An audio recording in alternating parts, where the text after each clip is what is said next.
Hello, everybody. Welcome back to more art because it's Monday, and I don't know. I just decided that Monday will be my art stream day. Hello, casual. How are you? I was rushing a bit just now, so I hope everything works. If it doesn't, let me know. Because I got home like 20 minutes before stream. So I apologize.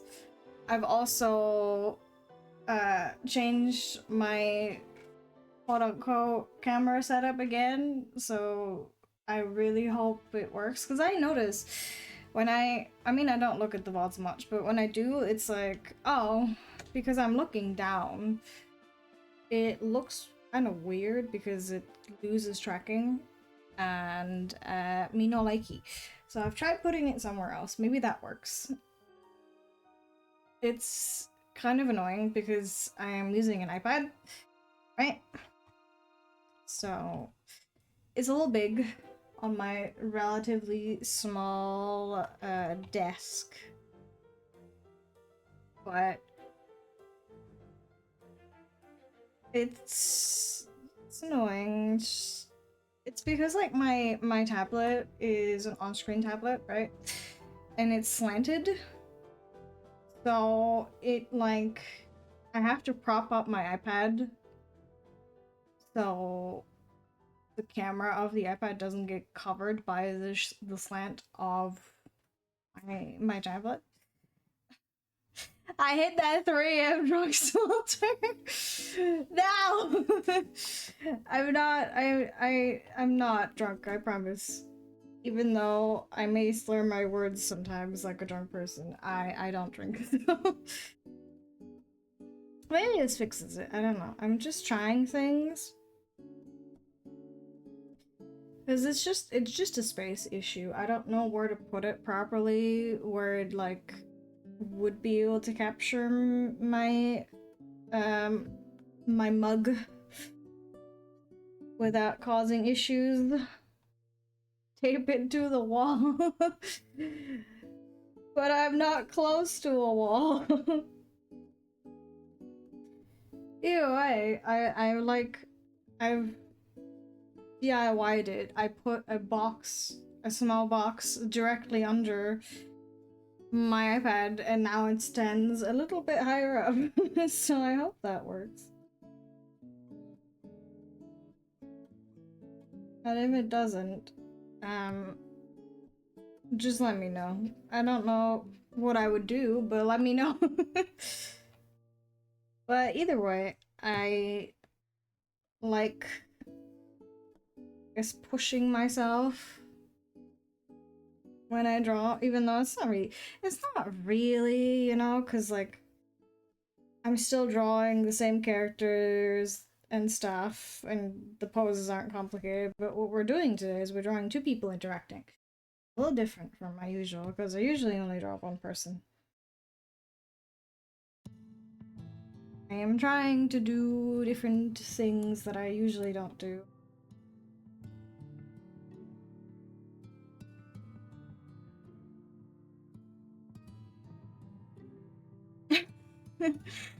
Well, that's the problem, though.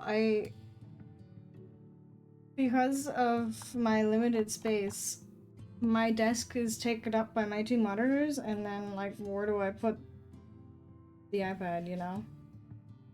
If I had a phone, I guess it would be easier, because you can have one of those, like, little sticks. Kind of like a selfie stick, I guess, but more for, like, just holding it. And then I could have that just in front of me, but it doesn't work like that with an iPad because it's so fucking big. It's too large.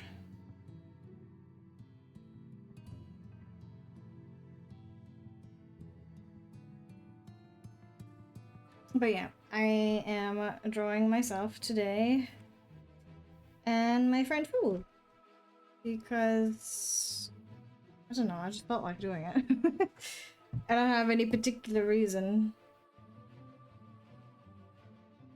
I originally made this for last Wednesday, but I could not stream that day, so we're doing this today instead.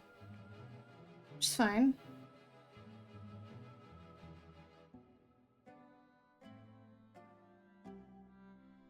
Yeah, that's a good mindset, actually. Oh, God.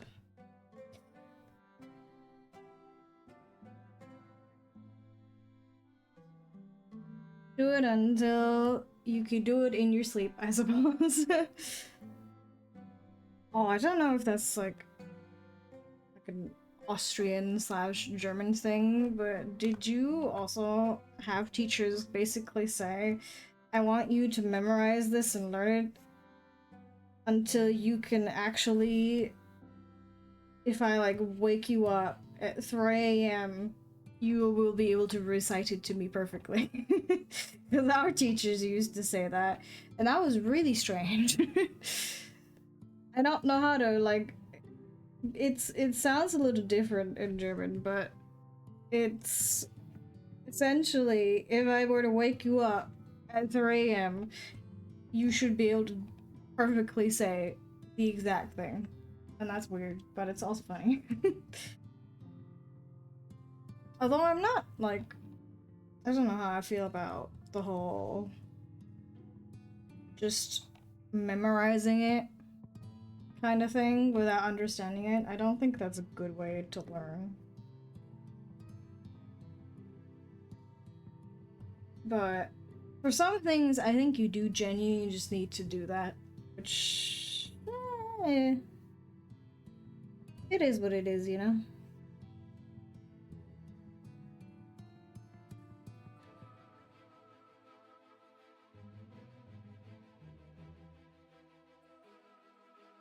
I always find that funny, though.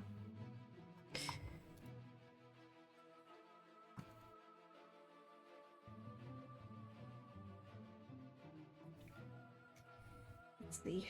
That looks very strange, actually.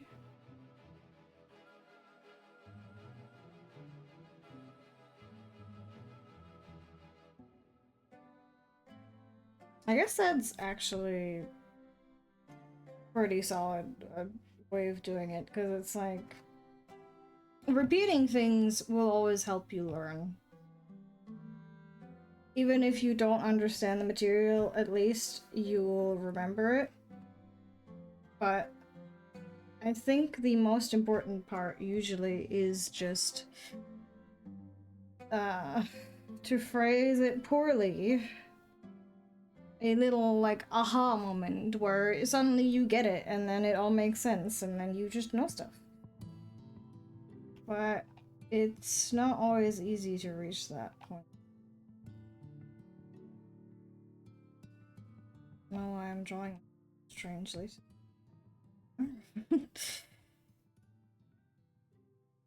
It's fine, we can improvise.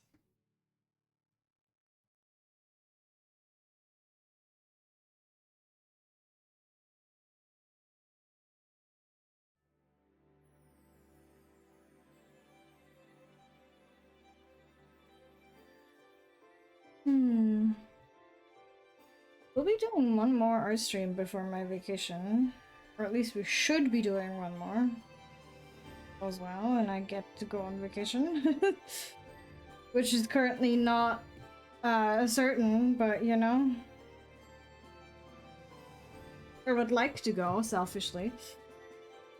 I haven't gone in like actually 10 years, which is, you know.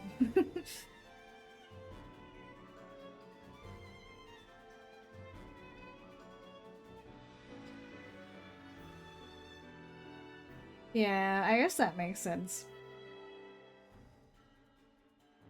I mean, I do, it's just depending on certain events, I might have to cancel the trip.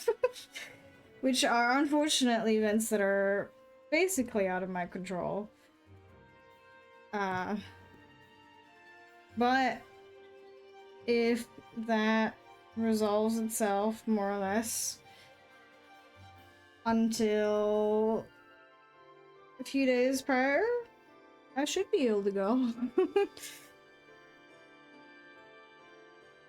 I would be very upset if I couldn't, honestly, because I haven't, like, left in so long. Even though it's not like I'm going to like some resort or anything, you know, I'm just vibing with family. Um, but it happens. I would like to go.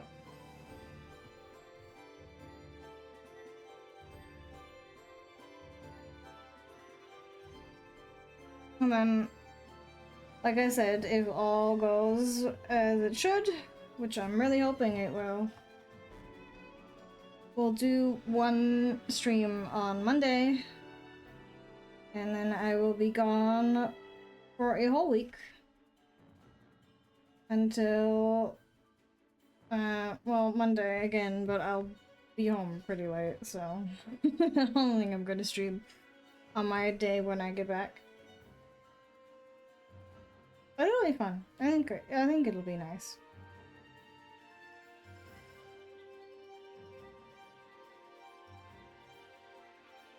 I should totally check the weather report though, because like depending on how the weather will be, we'll probably go swimming at least once, and I'm very excited for that because that's something to look forward to. Yeah, it's just like getting away from home for a while is pretty nice.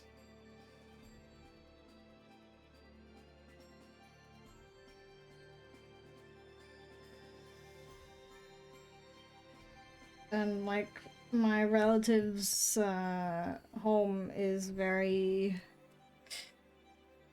How do I explain that? It's like a really old farmhouse, of course, with like modern things in it, but it's very, I guess, rustic and like very countryside, very like just removed from the hustle and bustle of modern life for the most part.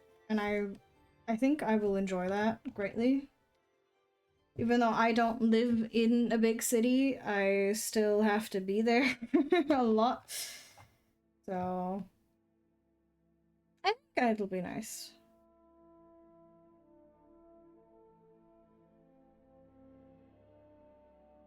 At least I hope so. I also haven't seen my relatives in many, many years, so that's gonna be an experience.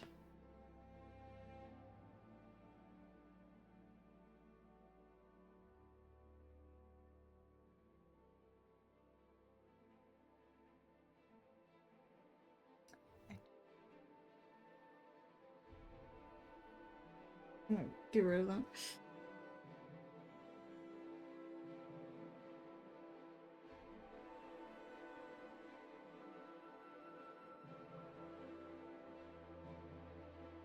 I think we will go to a bigger city, like once.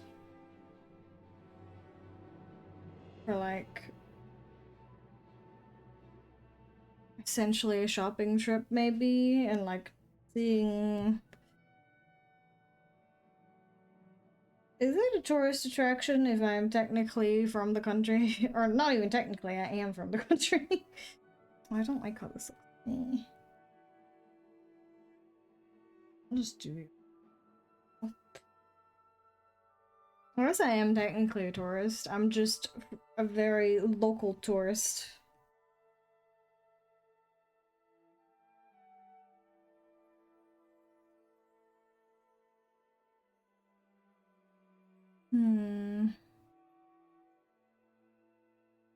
I think it will just mostly be like very chill though, which I appreciate.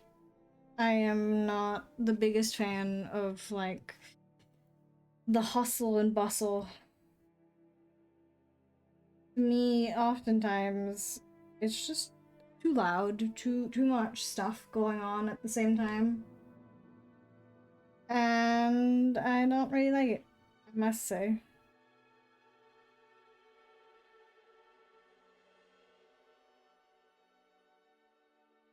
a line over here. I feel like these look differently today, and I could not tell you why.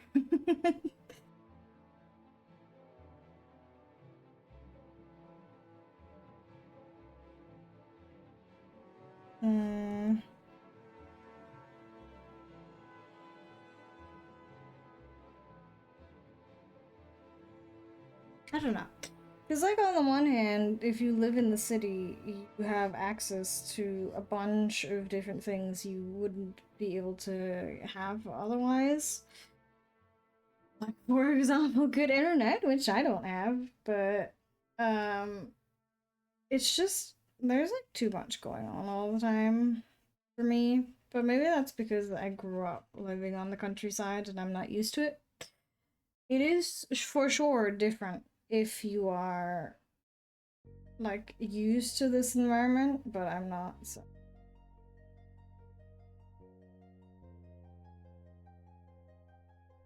I don't know why, but I just get like majorly overwhelmed if there's like a lot of noise going on and stuff. It's just, it's too much. I prefer being in a small town or, well, just the countryside, you know? I definitely use that because it's nothing like the other.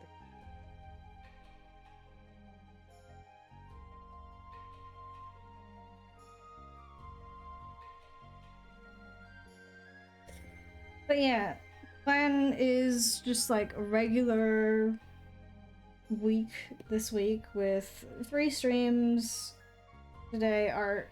On Wednesday, we'll do the gacha, which is Withering Waves this week, and do Minecraft on Friday.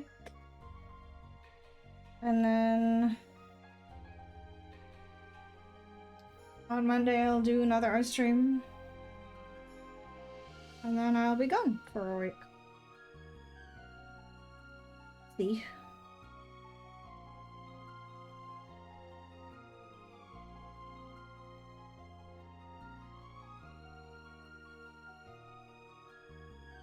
Hopefully. You know, like I said, there are a few things happening that are not within my control, and I'm sincerely hoping that they resolve themselves before I have to leave. Otherwise, I will not be able to leave, and I will be very sad.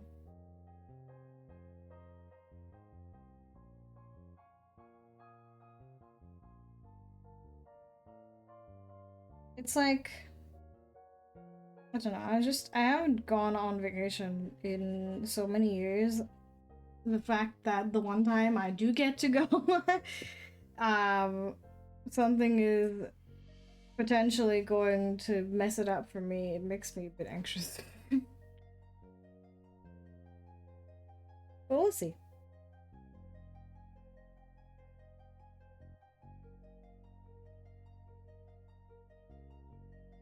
If it doesn't end up working out, I guess I'll just regular, you know? Just a normal week where we do normal streams.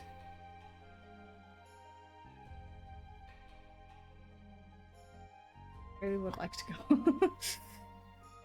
I don't know. I'd like to experience that. Because I haven't in a very long time. I don't even know what exactly we're going to be doing. In terms of like a schedule, maybe, I don't know, but we'll figure it out, I suppose.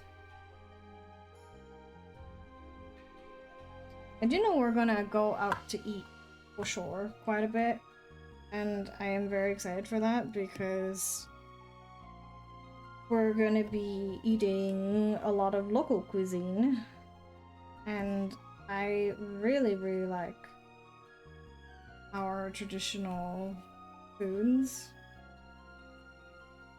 I'm very excited for that.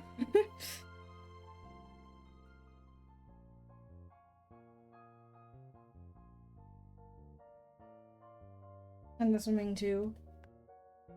If the weather decides to cooperate.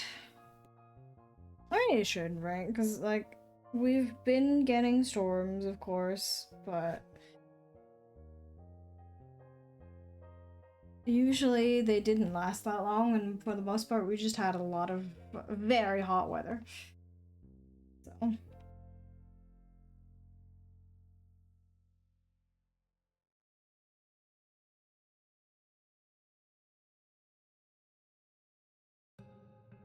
Surely it'll be the same in a few states over.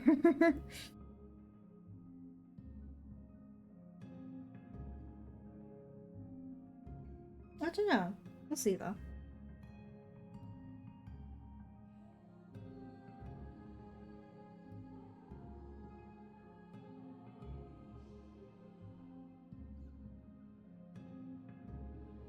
For now,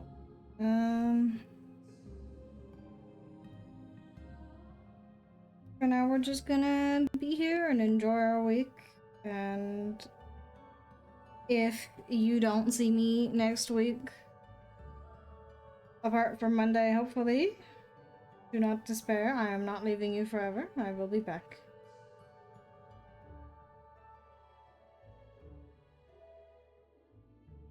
And I guess afterwards I will actually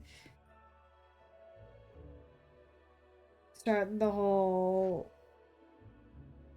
re-debut process, I guess. Is it a re-debut? I think it's a 2.0 technically. But I'm not sure what the difference is, so, you know. It's funny, because maybe today will be the last time that I will be drawing this particular model.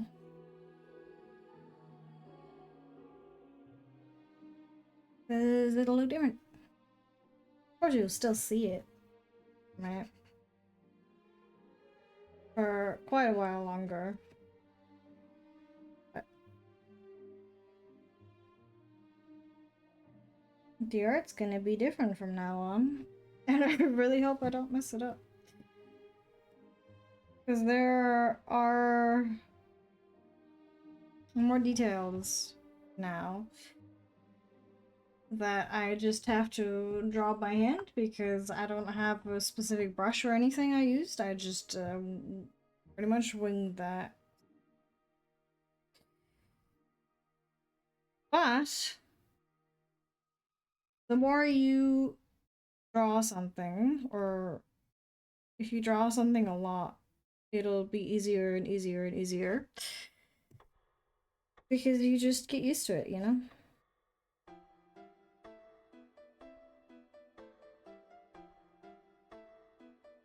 And ironically, that's how I feel about this. Because I used to have to look at my own reference to figure out what I needed to do. I don't really need to do that anymore. I just know how to draw myself.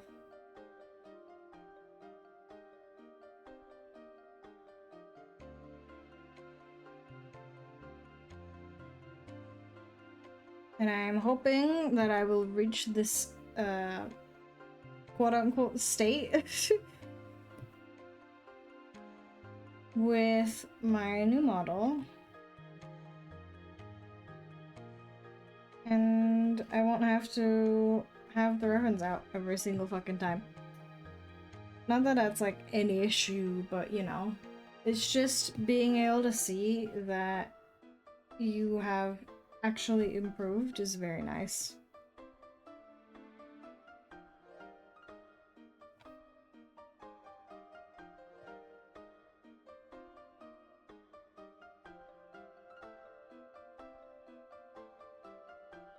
I did already make a bunch of sketches. I don't know if I've said this on stream before, but I've made a ton of like sketches for new things for the 2.0.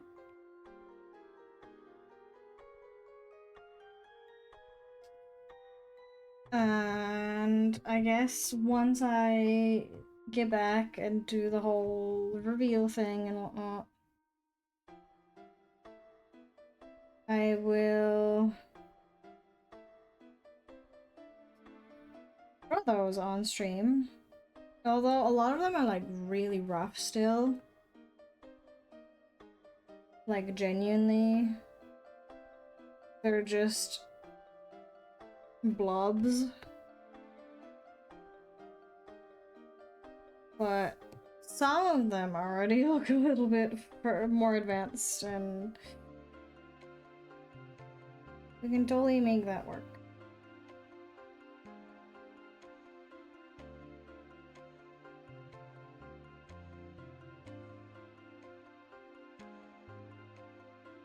Most of it will be chibi.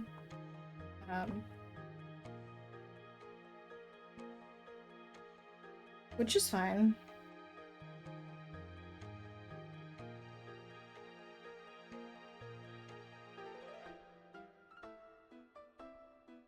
And I think, like, one or well, maybe like 3 or 4 illustrations.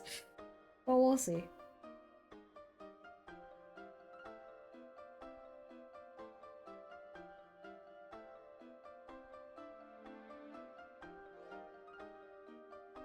I have to try and get the sizing right for them too, so I don't fuck up. But I'm pretty sure it should be fine, as long as I like size it down later on. Oops. I try to keep the proportions of the canvas the way they're supposed to be. So like, for a regular thumbnail, I think it's 1920 by 1080. If I'm not wrong. So I do that times 3 usually. And then you might have to make it like smaller. Like the file size smaller.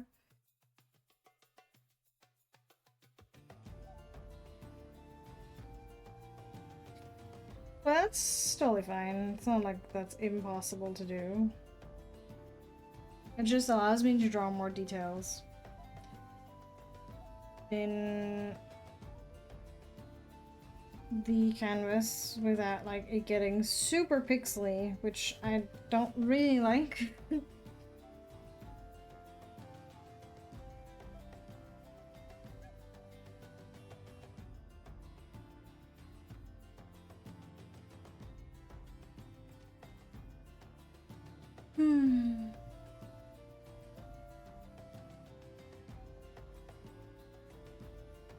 Or at least that's how I solve this quote-unquote issue, because I've seen a lot of other people's work where it's not pixely at all, and I don't know how they do it. I draw, and I don't really like think, you know? Like I'm not someone who uses their brain a lot. Oh, we need to be careful not to overheat. Although I feel like I should. But I only have a very small brain.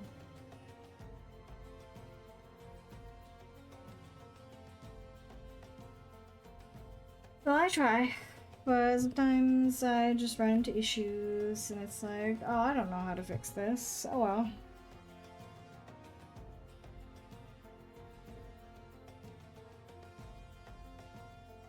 Gosh. I don't know why drawing the curvature of the booba is so hard sometimes.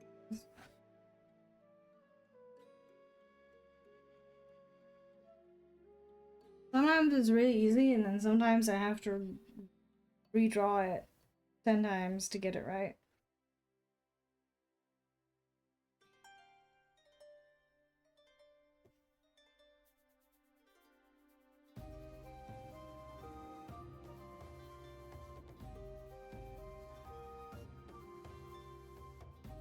in any rush, I don't think. Pretty sure.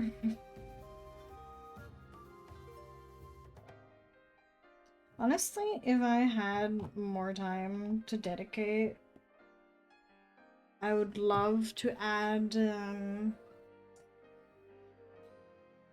this particular outfit, like my original one.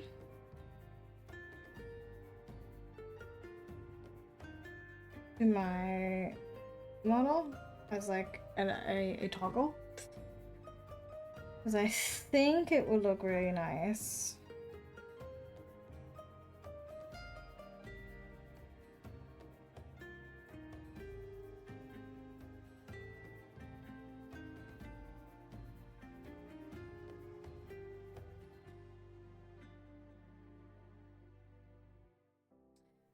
I don't think I have the time doing that. We'll see. Because, like, I'd have to basically draw and rig an entire separate outfit. And, well...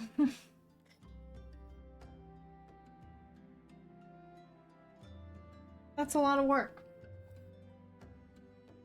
Like, a lot of work.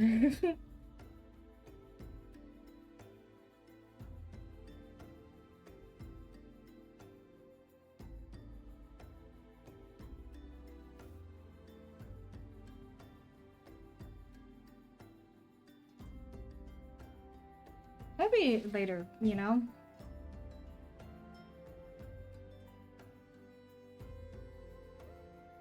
For now, I just like having the new one, even though I have to fix it still, which I will do after my vacation.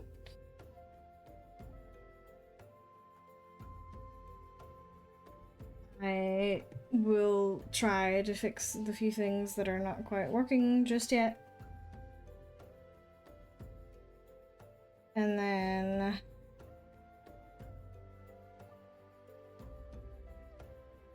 get all my assets ready. And we're good to go. I hope. I say that, but VBridger has been broken for like 3 weeks now, and I don't know what caused it. I'm honestly tempted to just like uninstall and reinstall it and see if that fixes it, because I don't understand why it broke in the first place. I didn't do anything. At least I don't think I did. And all of a sudden it's like, hey, we're not gonna connect anymore. Suck a dick, actually. And it's like, oh, okay. Fuck me, I guess. It's not like I had many toggles. I only had one extra toggle that was VBridger. Although I could add more. Just saying. I could add more. I know how to do that. I might, honestly. But unfortunately, the actual VBridger plugin is not working currently for me, which sucks. I don't know why. I really don't. Because I just turned it on or opened it one time, and then it was like, yeah, actually, the thing that you've been doing the same way every single time up until now, we're not gonna let that work anymore. And I don't know why it's not working. Great. We love to see it.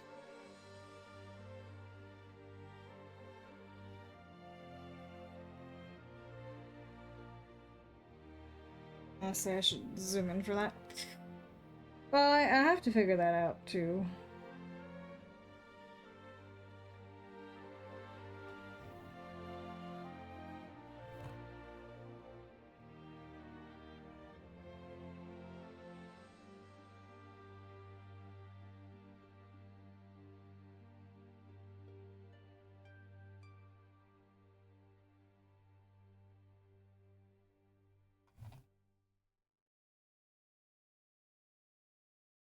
Because I do like the...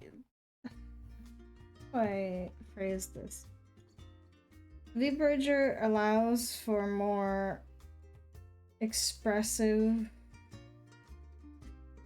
motions, I guess. And it just tracks it a little better than just regular VTube Studio does.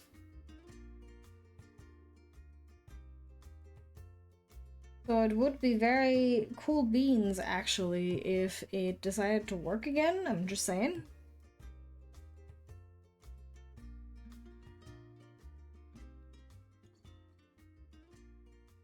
Will it let me? I don't know.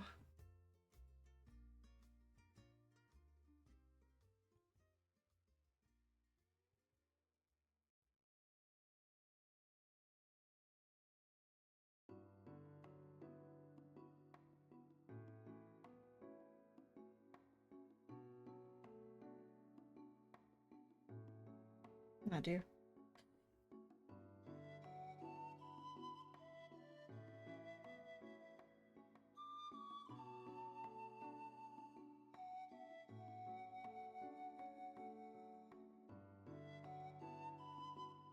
Honestly, now that I think about it more, I think I will spend some spare time at the very least with just getting the sketches ready for art streams for like my new panels and whatnot, and then we could just do that then. Let's edit this one. What are angles actually? This fish sure doesn't know.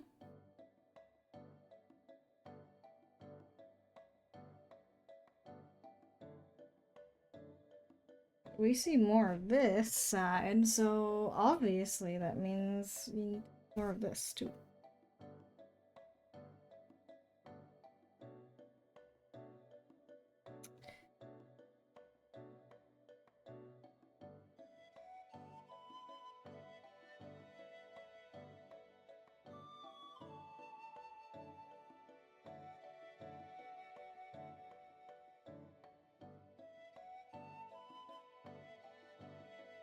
I don't know if I even talked about this on stream. But I finally fucking beat the second fight in 14. And I was so happy. Honestly, that was a bullshit kill. I'm gonna be perfectly honest. We should not have gotten that, but we did, and I will take that. We take those. We do not complain. It's really funny because, like, Statics were saying how this tier is really easy and stuff, and I mean, it was pretty obvious because the world first racers beat the whole tier in like a day. Which, you know, that's crazy. Kudos to them. They're very, very cool people. Meanwhile, Party Finder is struggling. Which, you know, I guess makes sense because in a static you have 8 people who are like coordinated and stuff. And in Party Finder you're just together with like 7 other random people unless you have friends to raid with. And then it's like a gamble every time. Do the people know the mechanics? Are they doing them correctly? Are they DPSing well? All that stuff, and it's just... yeah, it makes it a little harder, I would say.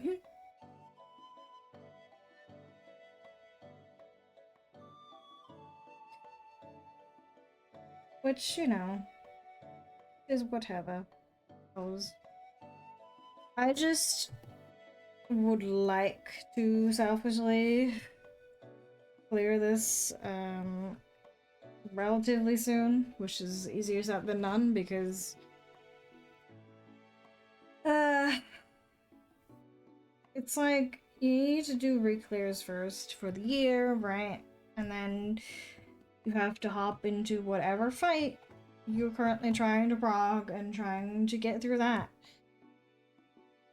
And it's a lot easier said than done because from my experience so far, bricklayers take a lot longer than I would like them to. It's often like having a SAG is just better in general because, for example, you also have, oops, what the fuck? Gear priority, right? So like X person who plays Y job gets this and this and that, and so you could spend like every single week rolling on things and not getting them in Party Finder, but of course if you're in a SAG you might not get stuff just because of priority's sake, but at least you'll get it for sure eventually because of the priority system. So the DPS, the healers, and the tanks is how it usually goes, I think. So honestly, I feel like I need to fix this still. Because, you know, if the DPS have better gear, then the DPS will do more damage, and then you should clear the fight more quickly. If the healers have better gear, that means that you'll have less trouble healing things. And that should also get you through the fight quicker. Or the fights, because there's multiple, obviously.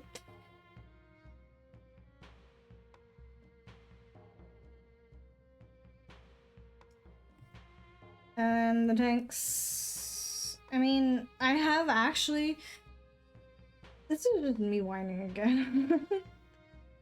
But I have actually seen tanks just die from autos multiple times this tier, and is...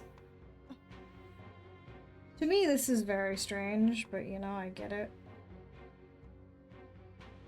It's hard.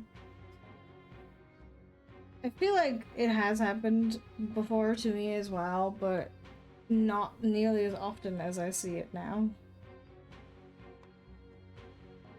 Or maybe I'm just biased. Maybe I'm just an arrogant little prick, you know? I don't think I'm the world's best healer. Not by a long shot, of course. But I definitely know more about that than about DPSing, I've noticed. Although I am trying my best to improve on that front as well. It's just because I healed previously, I notice things a lot more when it comes to like healers messing up, and it's just like, ooh. Almost makes me want to go back to being a healer myself, but not quite enough.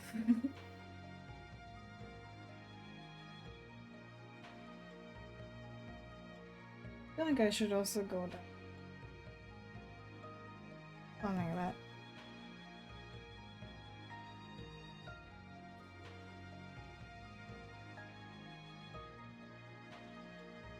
Let's see how it goes. I already switched jobs because I was originally a Pictomancer for this expansion. And then I realized that because everyone and their grandma plays Pictomancer and Viper, it was very difficult to find groups. So I switched to a melee, namely Dragoon, hoping I can stay there. Because switching gears is really annoying and takes time.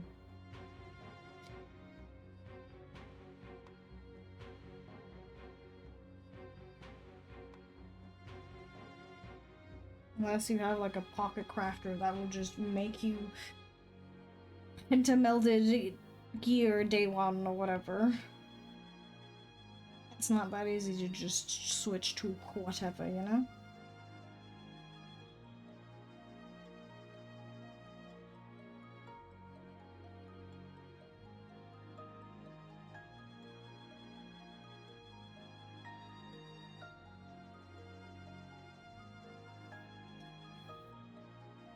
I'm having fun for the... It was very frustrating, I gotta be honest. It was quite frustrating to have seen Enrage so many times and just not clear it because of damage, and also because people keep fucking up very simple mechanics. So at a certain point, the salt emanating off of me is astronomical. But I try not to let it bother me too much, because that's just gonna take away the fun of the game, and why the fuck would I play a video game if I'm not having fun, you know? Why would I subject myself to torture multiple times a week? It just doesn't make sense. I try not to get too salty, but it is very difficult. Just because raiding in Party Finder is really hard. I don't even know what to say other than it's fucking hard sometimes. Because you get people who just, like, lie about their prog point. They join a prog and then they fail mechanics before the prog point, and it's like, oh, okay. I guess we're not getting anything done today. Hi, Sam! How are you? I'm just ranting again. It's like my default topic to get quote-unquote angry about, even though I'm not, like, mad, you know? But it's like... I could talk endlessly about the struggles of Party Finder. But, you know, that's the best solution you have when you don't have a set schedule where you're like, okay, I can raid on this specific day, this hour every week or whatever, and if you don't have that, you just gotta Party Finder. It sucks.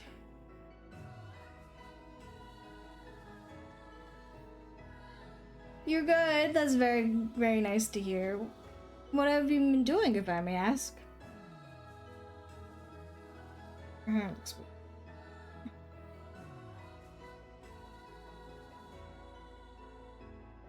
don't know.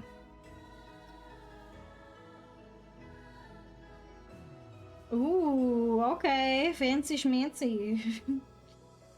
Are you editing for, like, yourself or for someone else?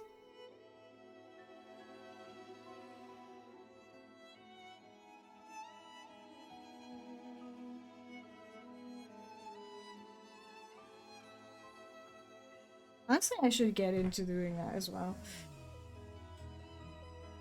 Yeah, I also don't know how to...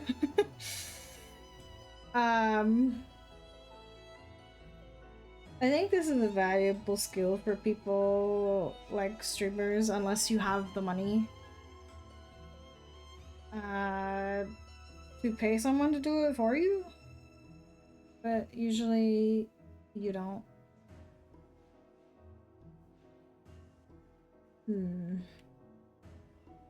Oh yeah, I also have DaVinci. I sometimes use it to make clips and stuff, but usually I just forget. What is your video about, if I may ask?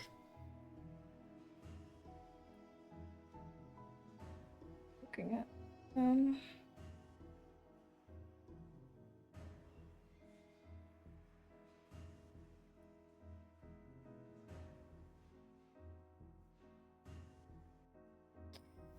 Ah, okay. Hey, that's cool though. Video editing is really hard. Or at least I think it is. So, well done.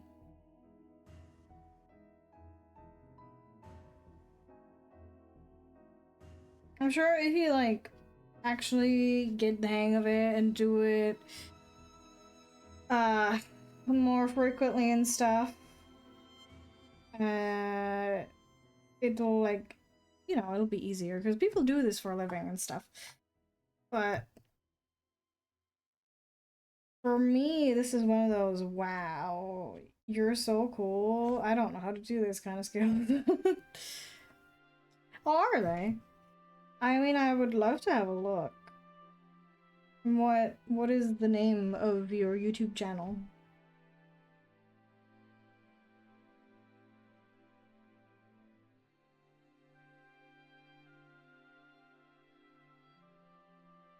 Hmm. Oh, this is awesome. My brain.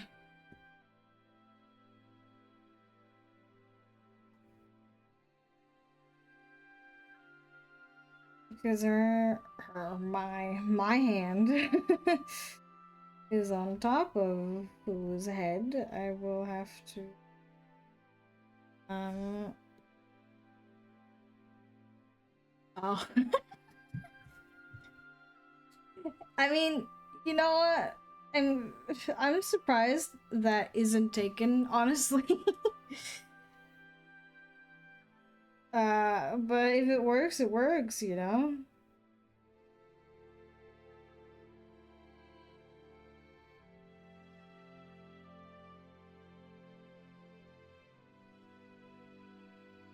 Why did I do that? True! Very true. It is kind of surprising with how many users there are on YouTube that certain things just aren't taken.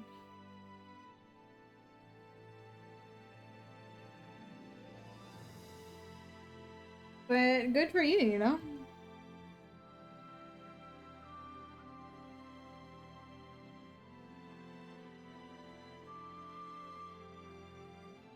I really should do more of that too, honestly. Because you can do a lot for your reach by having like either short form or long form content on other platforms. But I will worry about that after my vacation.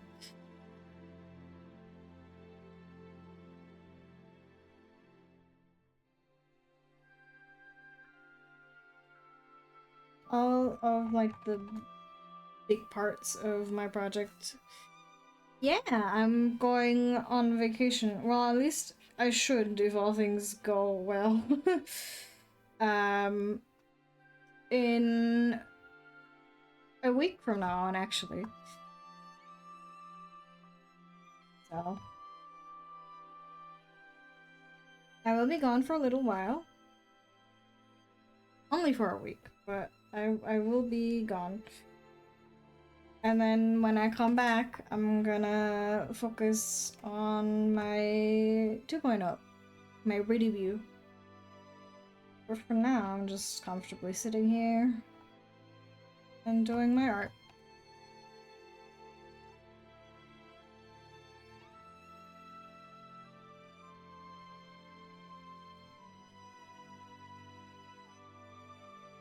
I haven't gone on vacation in many, many years. So I am looking forward to this.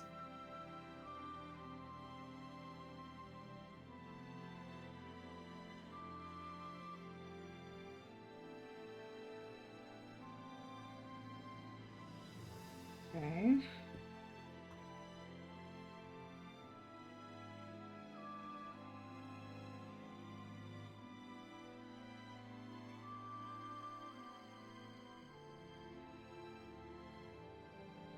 You can survive without me.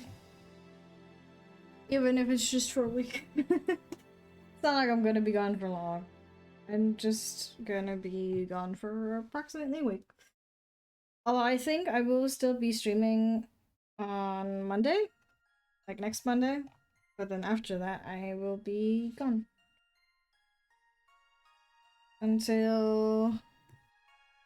I guess because of my schedule, it would be the Wednesday after that week.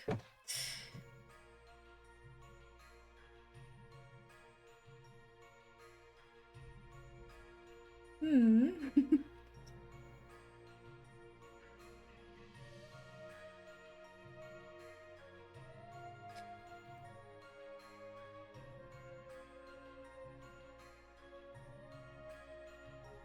What does that mean?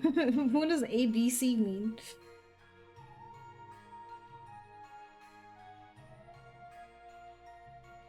Oh, this. Ah, that's weird. Okay. It shouldn't be causing any issues from what I can see, but sometimes my connection just is a little poop. But, you know, doing ye old turn it off and on again seems to work for most things, so yeah, refreshing is probably a good idea.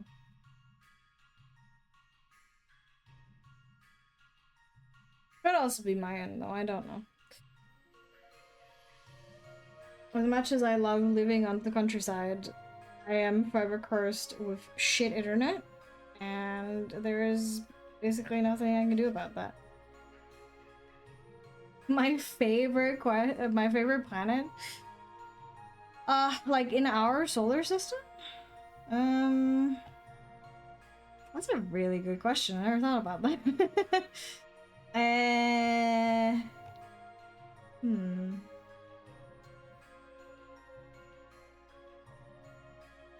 I quite like Neptune, actually. Um, or Saturn. Honestly, they all are very cool. Um, Saturn and its rings are very nice. Oh.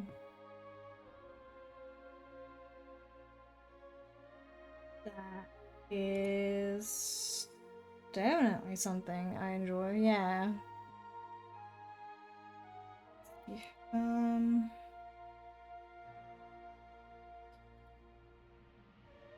Okay.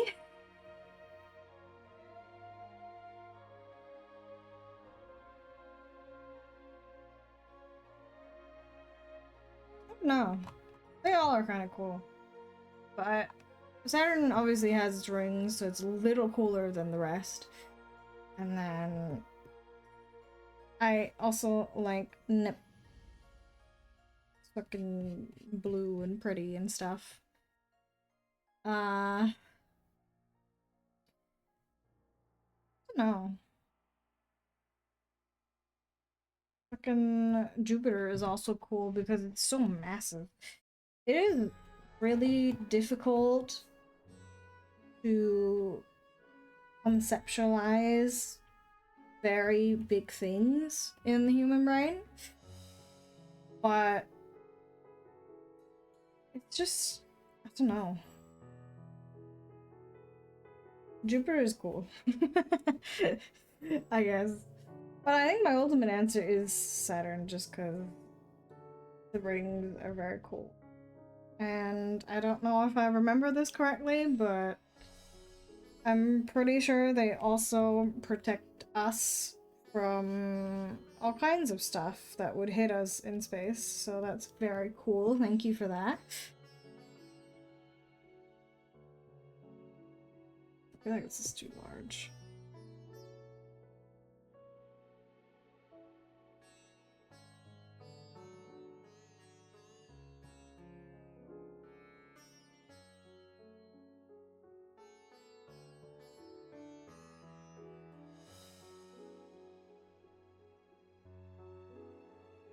Yeah, it's just like the universe is so incredibly vast. And even though the solar system, like the planets and the sun and stuff, are in like comparison to everything else in the universe, they're really, really close. But even those things are so far away. It's kind of crazy.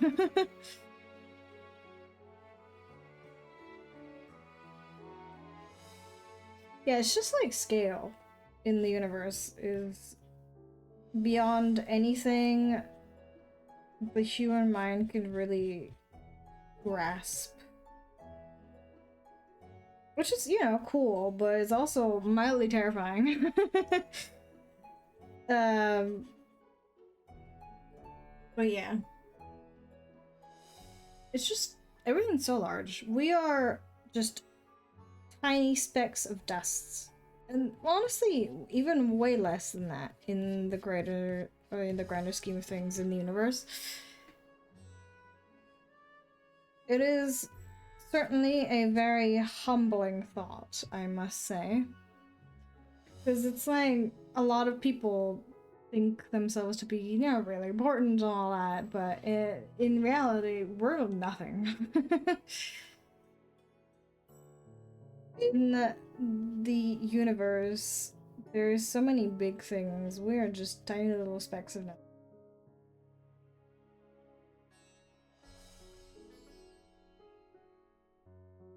Are we? I guess humans are kind of strange. So, in a way, they are very interesting. But who knows? Maybe if there is indeed other intelligent life out there, which honestly, personally, I don't doubt that there is because of just how absolutely massive the universe is. I think it's very highly unlikely that we're the only ones, you know? Maybe they would see us and just be like, what the fuck is wrong with these creatures? Yeah, like, I'm you know, I can't prove it, right? And I'm not one of those people who's like, oh, we already have aliens amongst us. I don't think that's the case. But I do firmly believe that in the vastness of the universe, there is intelligent life. It's just the universe is so big, most of the time, these beings would never interact with one another. And that's just how it is.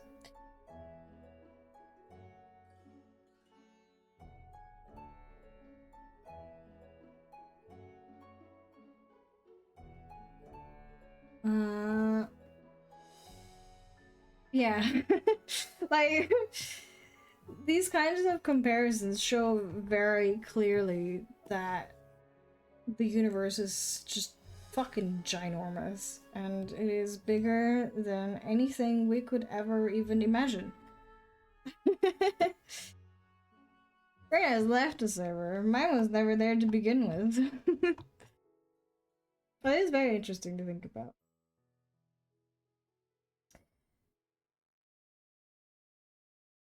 Which is, you know, I don't think, maybe this is pessimistic, but I don't think we're ever going to meet other intelligent life forms before our time is up, you know? Because it's just, everything is so big in the universe. The, like, kinds of technology that we would have to develop to even allow for space travel is just like, this is so far away. I don't think it's gonna happen. It would be cool, I suppose, if we had like actual cryo technology like in the sci-fi movies and stuff, because otherwise you will never reach your destination within your lifetime, you know? Because everything is just that far away. But there are many different opinions about that sort of thing, but we never really will know for sure, I don't think. Even if this is a very depressing view on things, I don't think we will reach that sort of quote-unquote enlightenment before we make our planet inhospitable to our race. Yeah, exactly. It's like it takes so long to travel in space that you would need to like basically freeze the humans on the spaceship like they do in the movies so that they don't age and whatnot.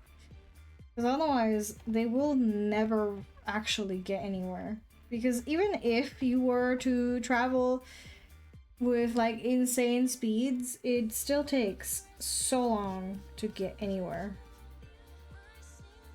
So, unless we miraculously achieve such technology, it's just not happening.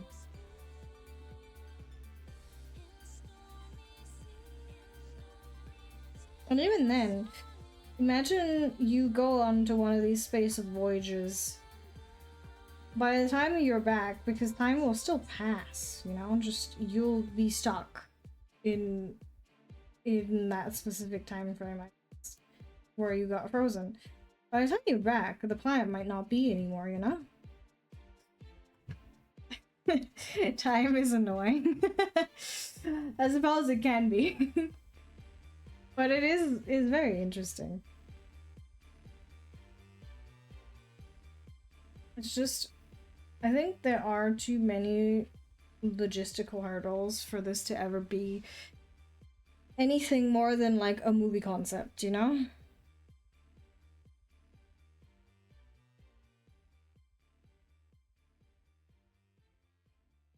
Yeah, exactly. Like there is no way to really do that.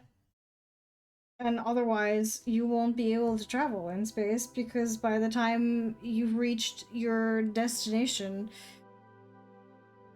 you're dead. To put it boldly. Because, like, just from, like, the sun, like Sam said, from the sun to here, it's 8 minutes. With light speed, which we will most likely never achieve.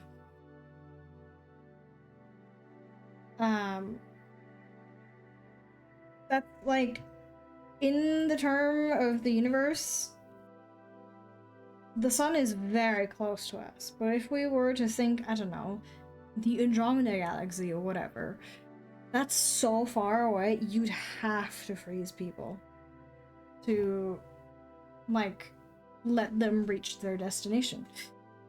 Otherwise, it's just not happening.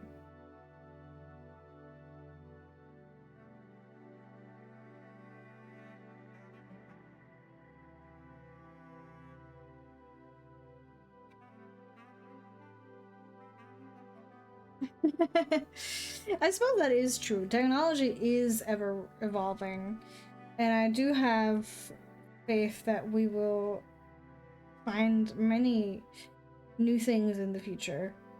But at the same time, it's like, will we be able to find something in time before our time is up on this earth, you know?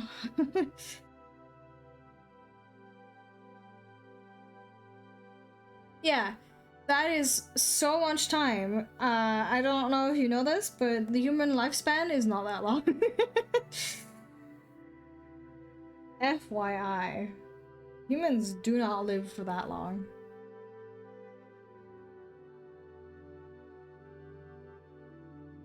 Yeah, it would be very difficult to have something like that without having a bottleneck of some sort before long. And the question is, would you be able to have a spaceship with such a capacity, you know?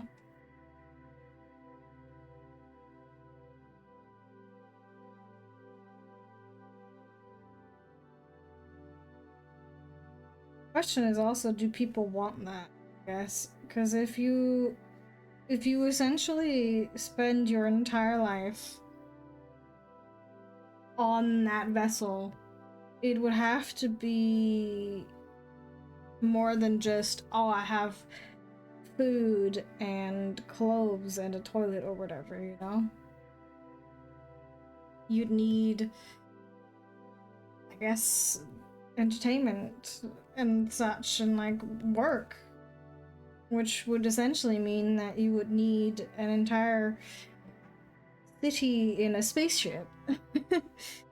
And how are you going to do that, you know?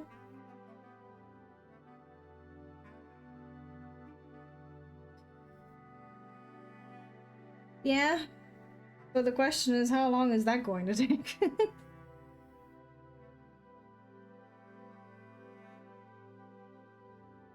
all about that time.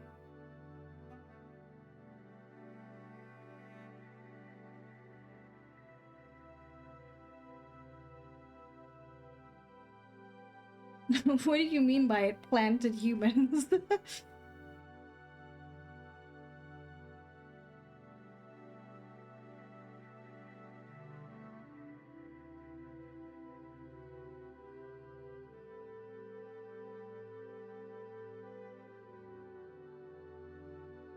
Yeah, exactly. We're not plants. How's that supposed to work? Oh. Hmm. I mean, you still need something to hold and grow the embryo, and that. But who knows? Maybe we'd have artificial wombs at some point. That also feels very dystopian, I must say. You put a little that honestly could be the plot of like a movie. You put a little robot in charge of the human race's last um like reproductory cells so that it can find a suitable planet to continue the human race. I could totally see that being a movie, I'm gonna be honest.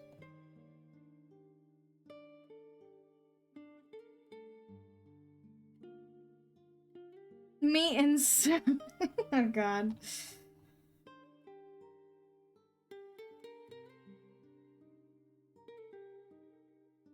That does sound really, really dystopian. It's very funny.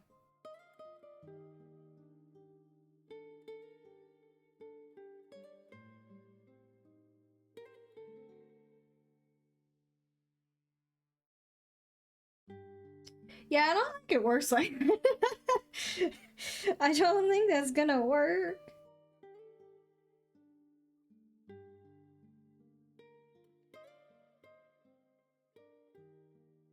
I'm sure. I don't know. Yeah, it's kind of yeah, cause like technology has advanced so much in the past 100 years. It's just a completely different world. And that's I don't know. That's crazy to think about.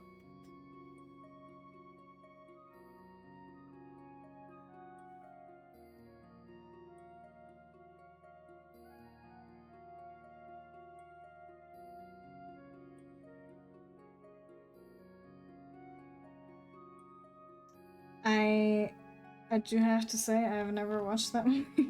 I'm not much of a movie watcher.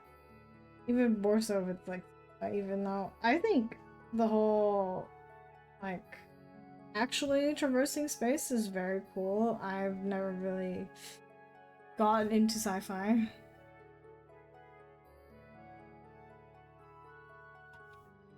But it is, logistically speaking, incredibly difficult.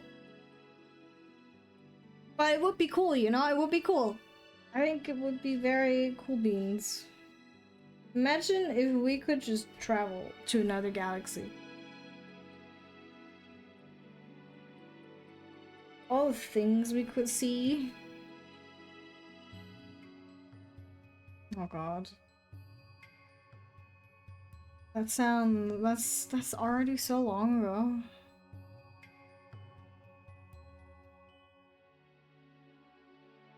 You know what? I also don't like the passage of time. uh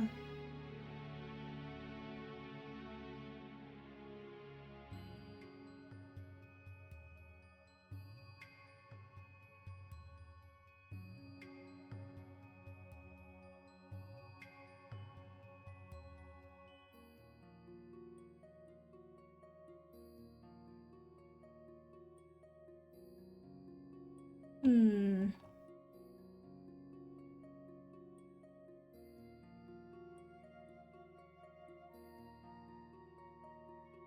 I guess that's not not too far off, unfortunately. Technically, that's not, you know, because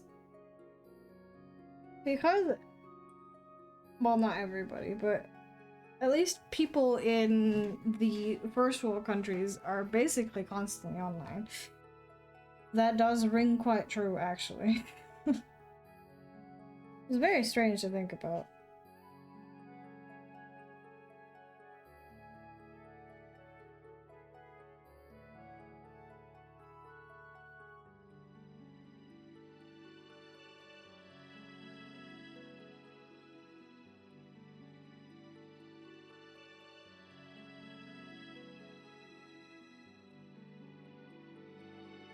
Yeah. Soulmate is definitely a little too, I guess, the main focus of a lot of people's lives.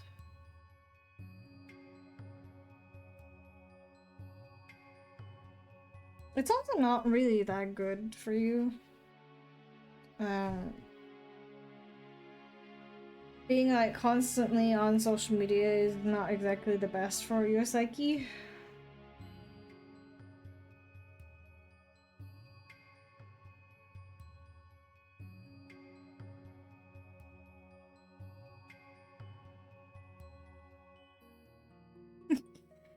But technically, this is also social media.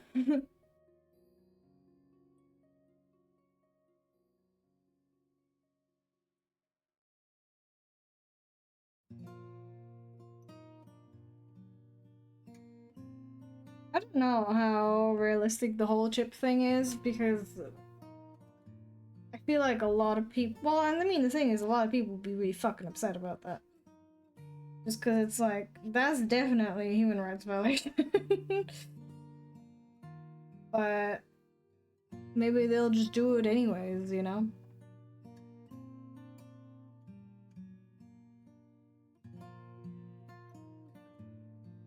But that also sounds incredibly dystopian.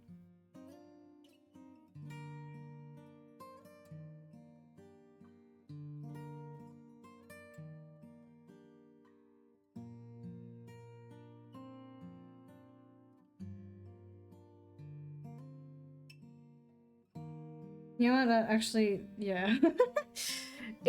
It's kind of like low key funny, but at the same time, it's not because it's like someone would start a trend and then everyone else would follow suit, you know? Like, I could totally see that happening.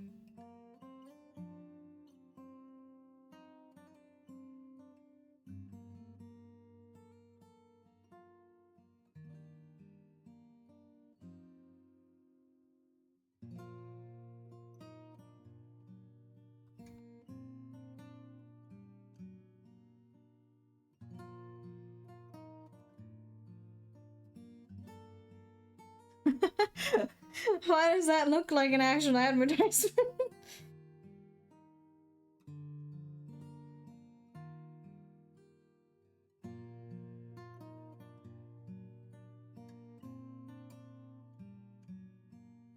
It's weird. I mean, I guess I don't know that if we could fix genetic anomalies, that would be very cool beans, I gotta say. But at the same time, like, I mean, you can already in some ways, but it's always the question of like, how far are you willing to go, you know?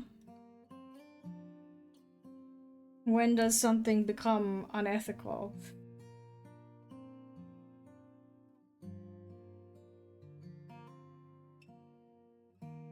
And I think a lot of people in the decision-making sphere don't really care about that much, which is unfortunate.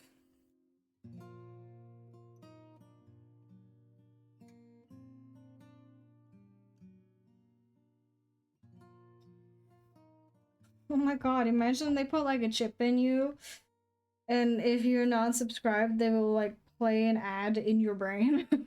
Oh god. Now that is true dystopian, my friends.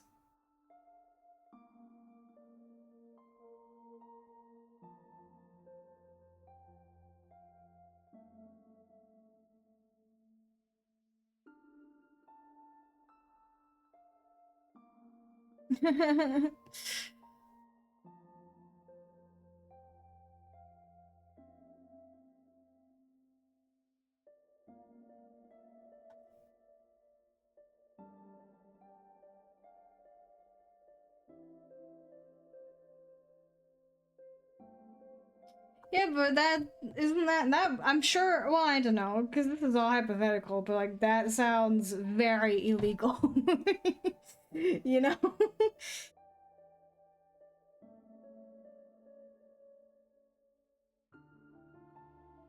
Can't just be like, I'm gonna force your brain to buy this.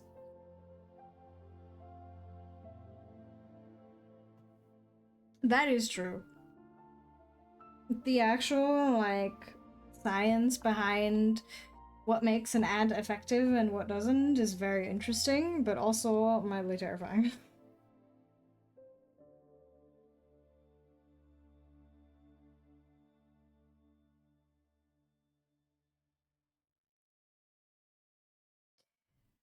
I feel like this is very much getting in the whole dystopian movie kind of thing.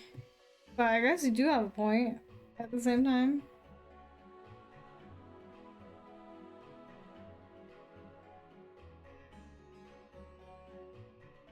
It's just crazy to think about.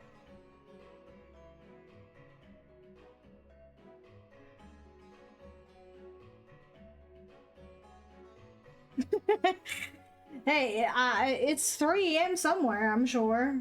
Um, not here, but it's definitely somewhere.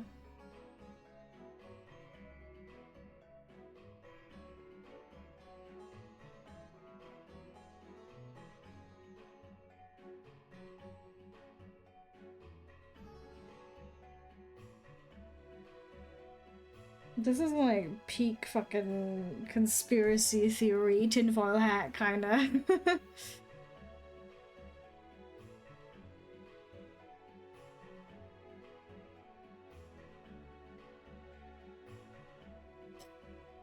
I doesn't it? It's like our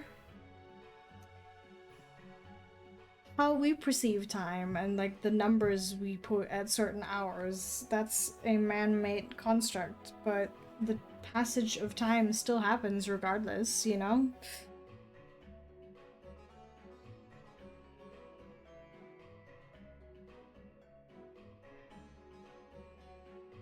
I guess socially you'd stop time. Ow. Yeah. But how easy is that to achieve? I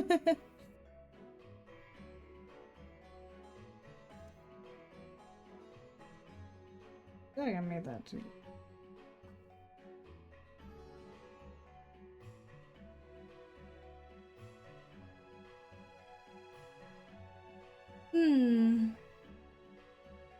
It's very interesting also having time as a like social concept with like the different hours and whatnot versus like actual passage of time, which is just something you can't stop no matter what you do.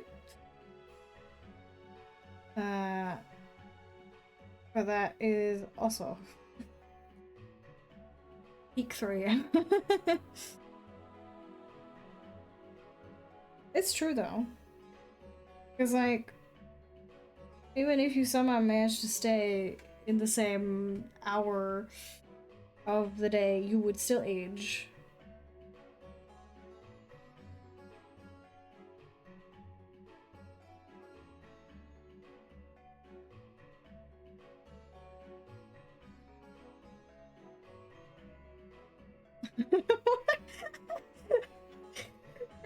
Walk past the tree, am I moving from the POV of the tree?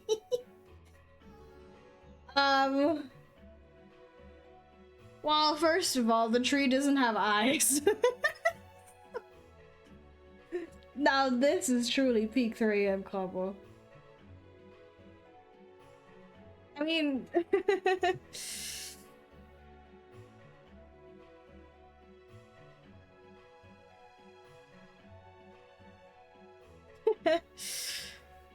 Oh my god.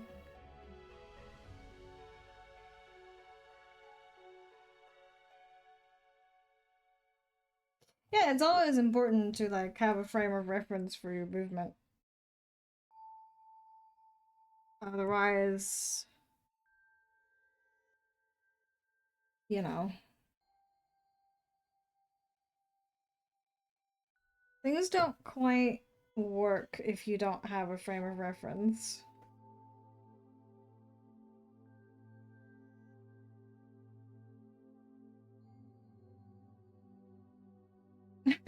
Well, it does look like they are moving, but that's only what it looks like, right? Because it is you moving. Well, unless they are walking, I guess, so they're also moving. I don't know. Just weird.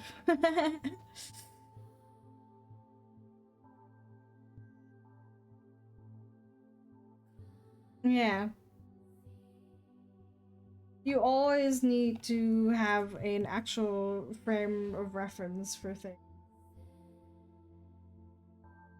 Because otherwise, it gets weird.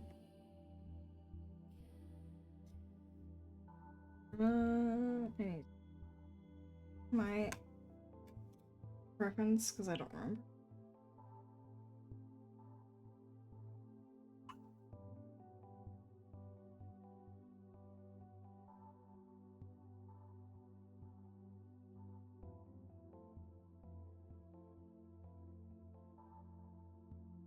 This is also important for like in like physics and stuff. You always need to have a frame of reference because technically, you know, for example, we are moving incredibly fast because our planet is spinning incredibly fast.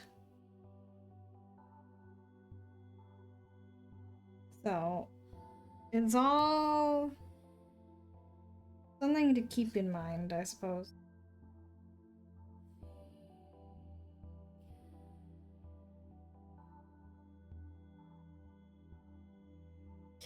Well, time is consistent. It's just our perception of time is not. Because, like you said, if someone's having a lot of time or a lot of fun, they will not perceive time the same way someone who isn't having fun. But that is just our perception of how things go, which vary from person to person and from like moment to moment. But regardless of how we feel about it, the same amount of time will have passed, you know? Because the human brain is weird. Doesn't make any sense, I know, but it is.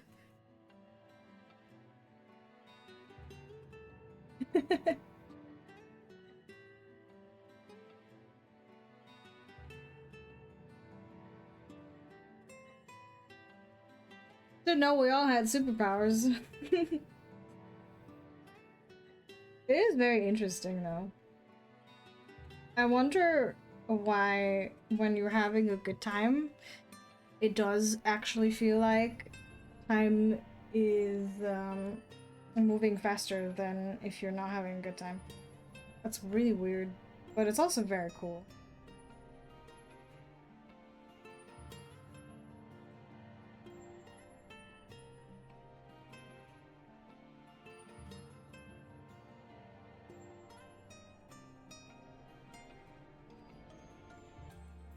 Our brains are just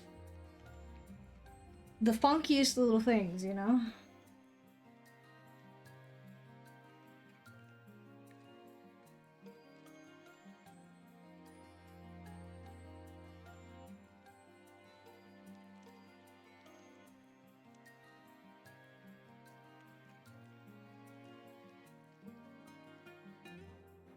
I mean, like I said, it is still 10 minutes. It's just you perceive it to not be 10 minutes. Feels different, but it's not. It's just your brain tricking you, you know?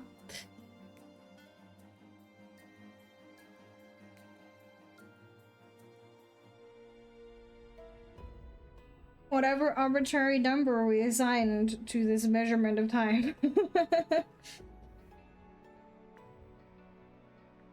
Well, we do actually have like I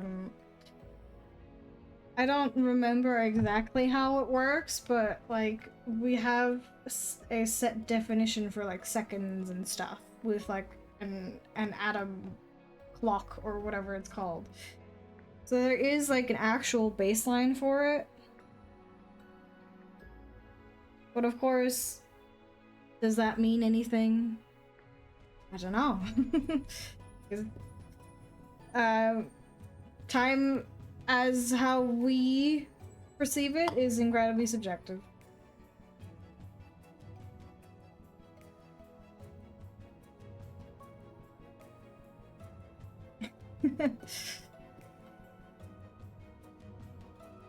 Is it subjective from a quantum perspective?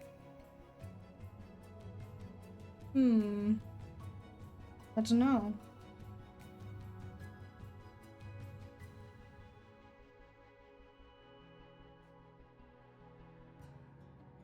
It's like the goal of these things is to just be as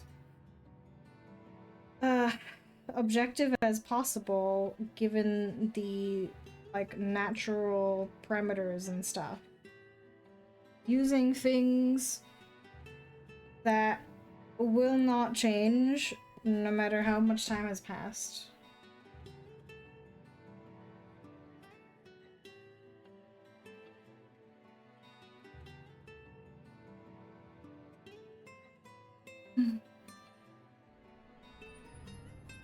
Oh yes, I love quantum physics. It's so weird.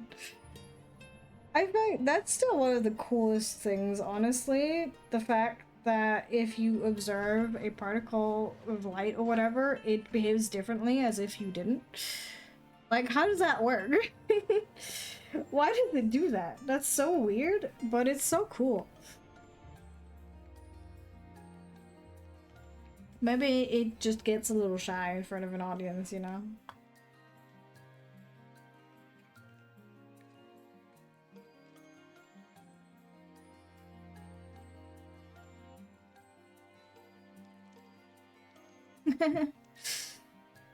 Face.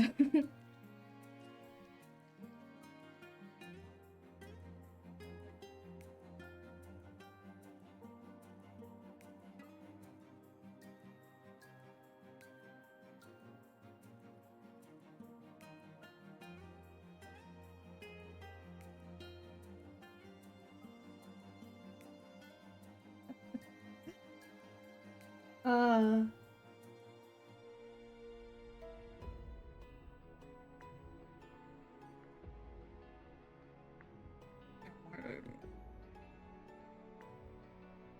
This is hurting my brain. But what if no one observes it? It's like the typical if there is a tree that falls in the forest, did it happen or did it not happen?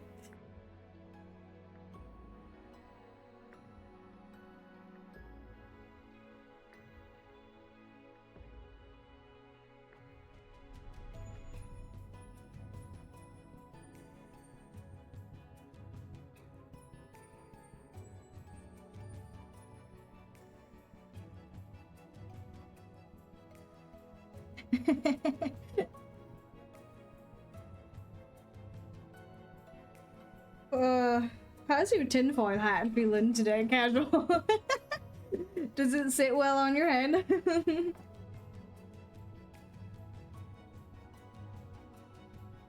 I guess it would. Yeah, if it truly if the brain wasn't a little weird, to put it lightly, time would feel the same way no matter what happens. It's an interesting thought, but we're not slow.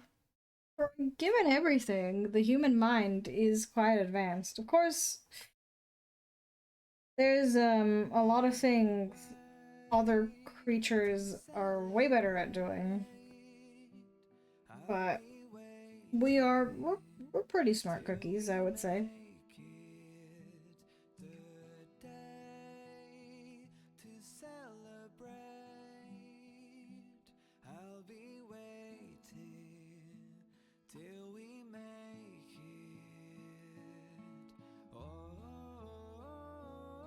Of course, because of how the human brain works, there are a lot of things that we perceive that are not coinciding with reality, I suppose.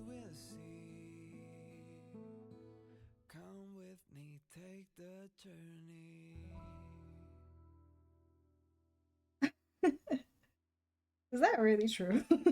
Or are you just saying things?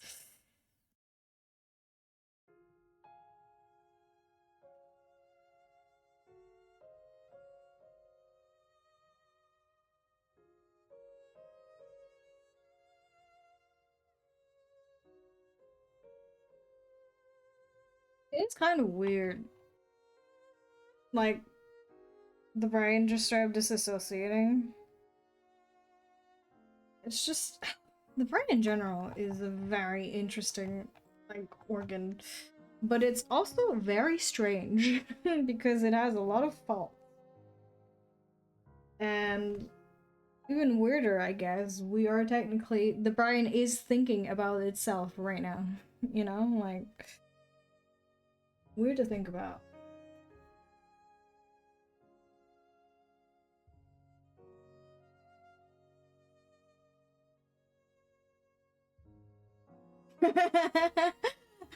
But I'm not wrong. It's true.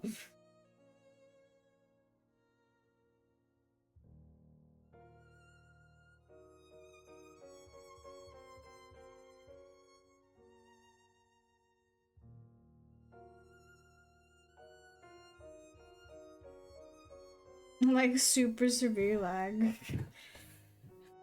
I love how we're explaining things in gamer terms.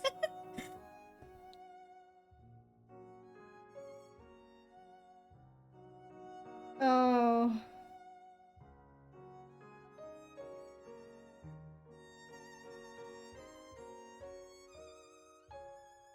Hey, but whatever fucking makes it more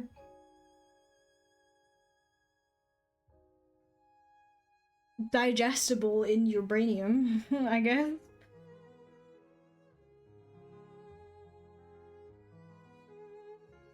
Because none of this stuff is like a little hard to understand or to even think about because it's like weird.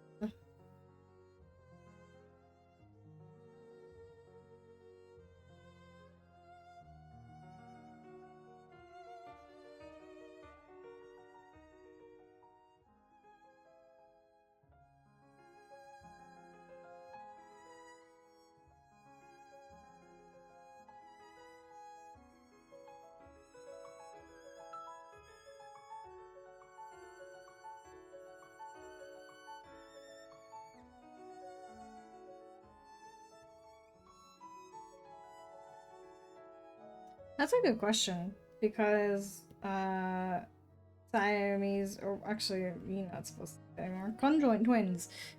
Some of them do have two separate heads, right? But they think they are still like two separate people who have two separate thought processes. However, I do believe, depending on how your brain may or may not be fused, I think some of them can hear each other's thoughts, which is very interesting and very strange.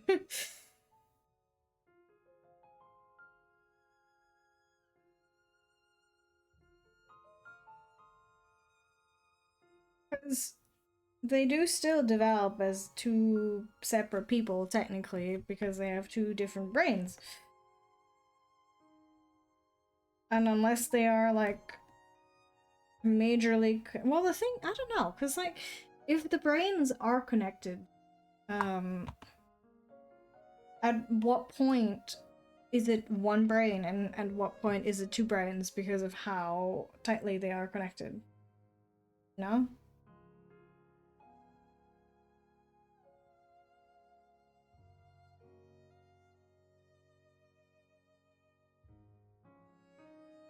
Because if it's like, I don't know,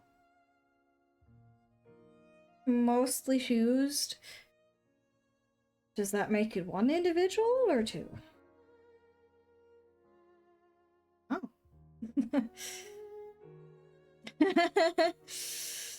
That's a good so no. Yeah, that is true. But does that mean that conjoined twins have four? I don't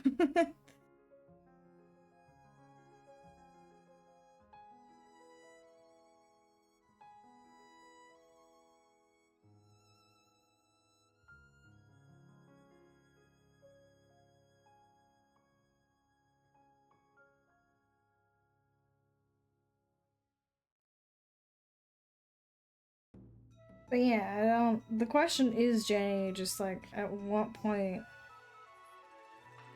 is it considered the same thing? Because I think if you just have like two heads on one body, it's like two people who just happen to be fused, you know?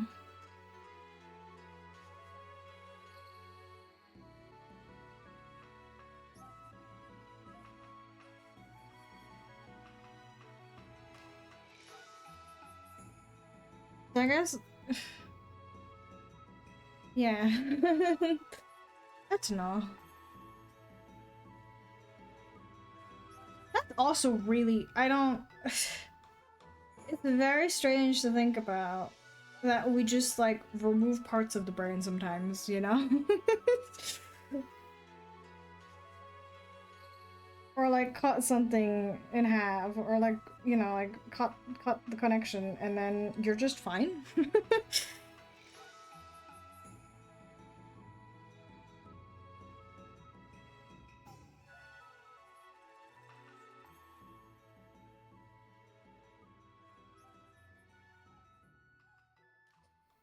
Well, if we really go down that line, does that technically mean that humans are basically entirely different beings throughout their lives? Because your cells also slowly replace themselves, you know?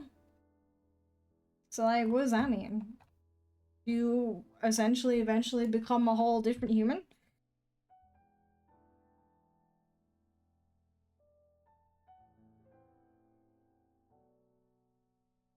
I don't know.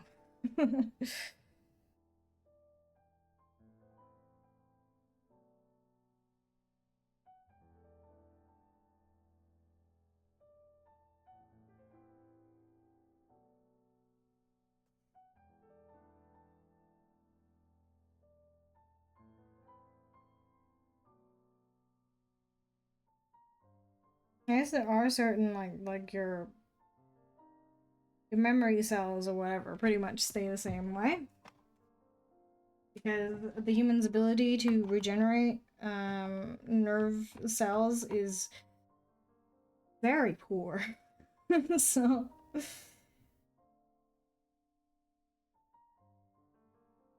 But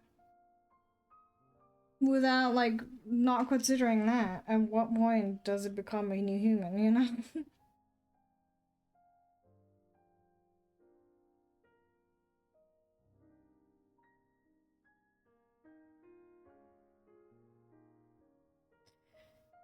Oh, thank you for the information.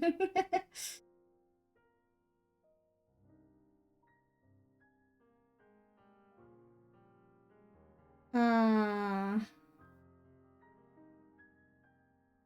what date is that then? Okay.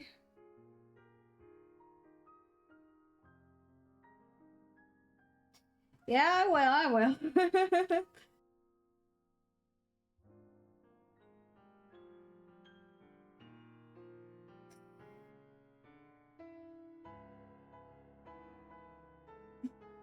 I already have a schedule. I can't do that. I mean, I could, you know, because I'm the one who makes my schedule, but I want to stick to it before my holiday.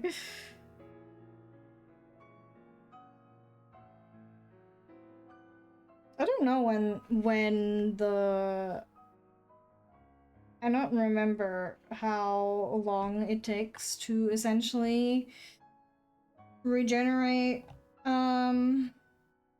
the whole, like, all the cells and stuff. Yeah, but you do get different teeth from, like, your baby teeth. So technically that's already a replacement.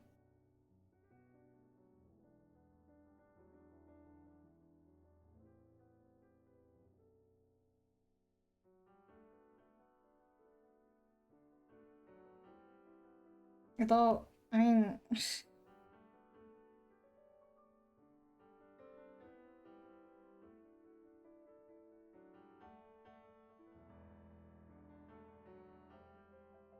what? but but like the baby teeth and then they fall out and then you have adult teeth. I'm done.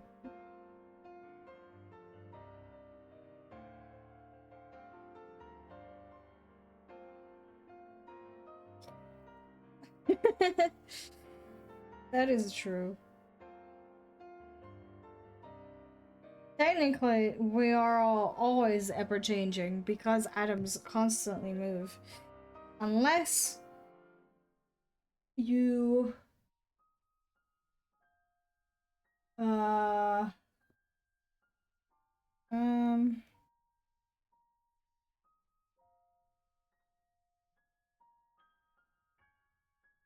you reach absolute zero temperatures, but that's not really possible.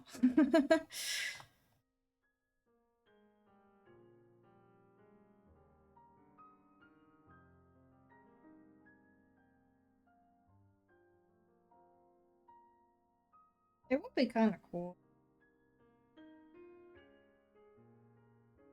if we could do that. But at the same time, it's like, I don't think, like you said, reviving a person afterwards, I don't know if that's possible. Um,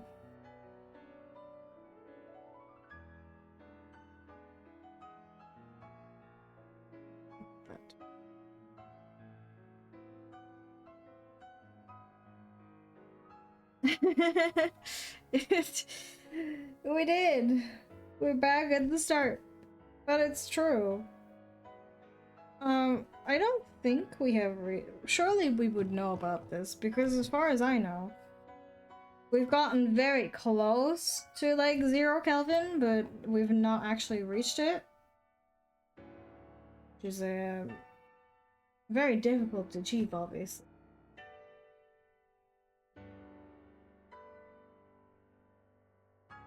I guess that's just how it is. You will never be able to reach infinity. Yeah. I don't think. Well, who knows what happens in the future, but from how it is looking right now, we will never be able to truly reach that. We can only slow it down or slow down at a movement a lot. We won't actually be able to reach 0. Just because reaching absolute 0 is basically impossible.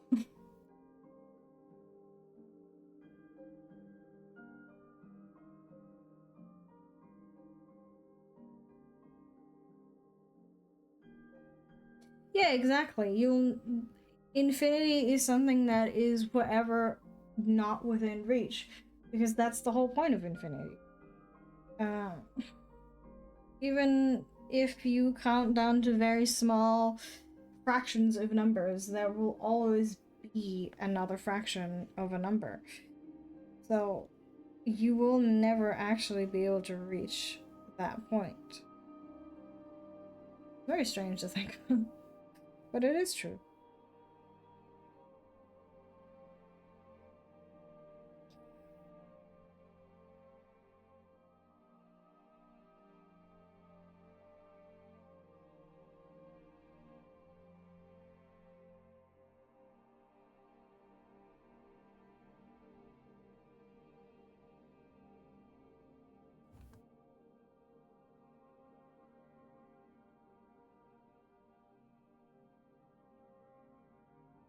Would be cool if we could, of course, but that's most likely never.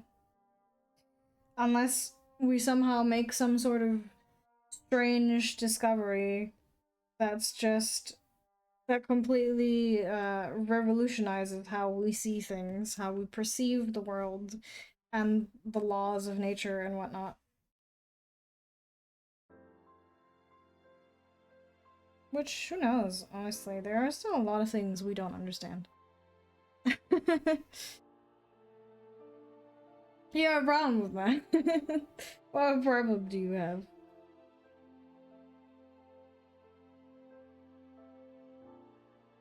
Yeah, that's true. That is indeed how it works.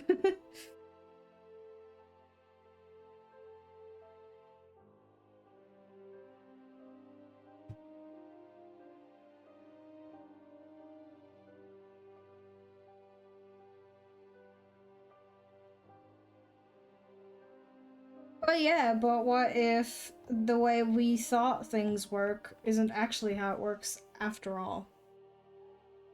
What if there's something completely different making things work that we just weren't aware of?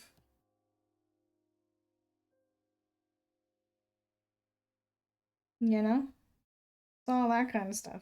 Because there's like the whole, for example, antimatter and stuff. It's like we cannot really truly perceive it, but it does most likely exist.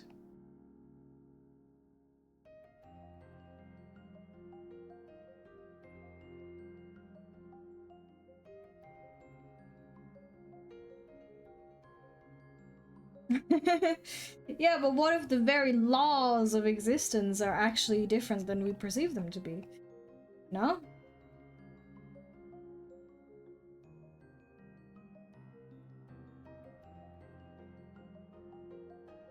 What if we could find something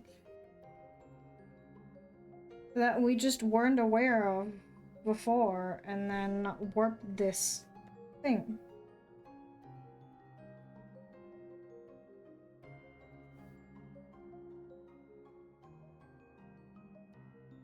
It doesn't necessarily have to invalidate what we already have. It would just add a variable to what we already have, which would make things more complicated.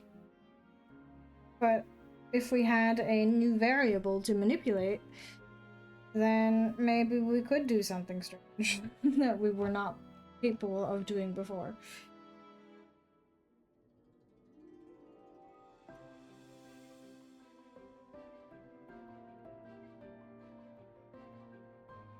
Yeah, exactly. There could be something that we could add, but we have already established certain things and we can't really take them away. um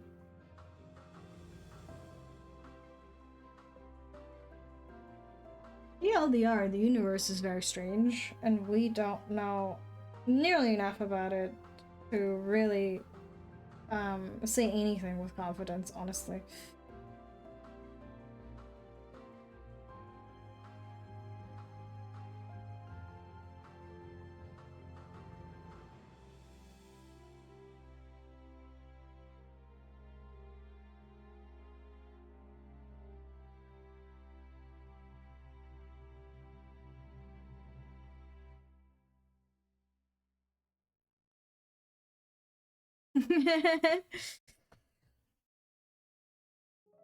It's just, I don't know.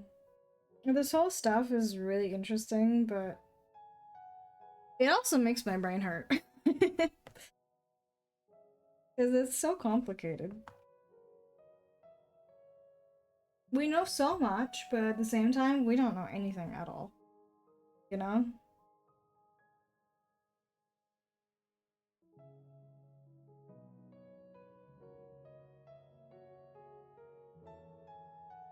Because of just how massive the universe is, going back to that.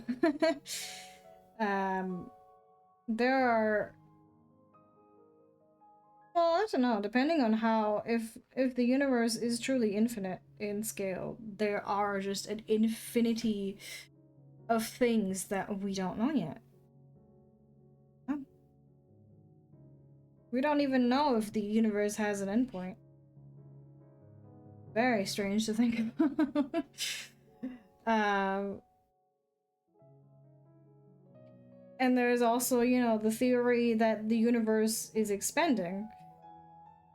But if it is infinite, then it technically is the same size even though it is expanding.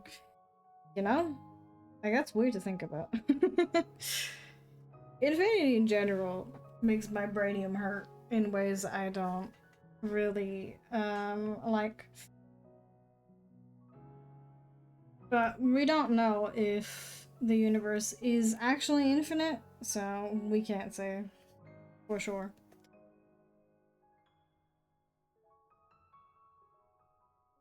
Alright.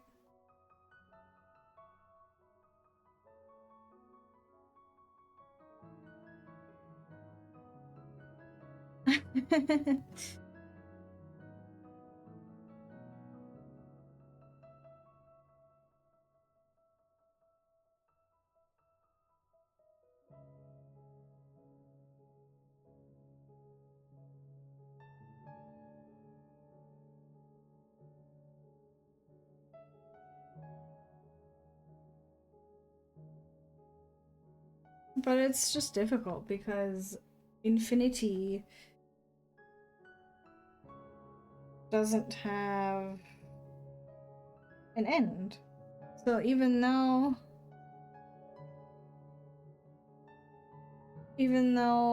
the universe is supposedly expanding, it's still, I don't know, this still makes me brain. um because it's like, it doesn't make sense how something is expanding but also infinite at the same time. So that means it's not actually changing size. But it's like, what the fuck? You know?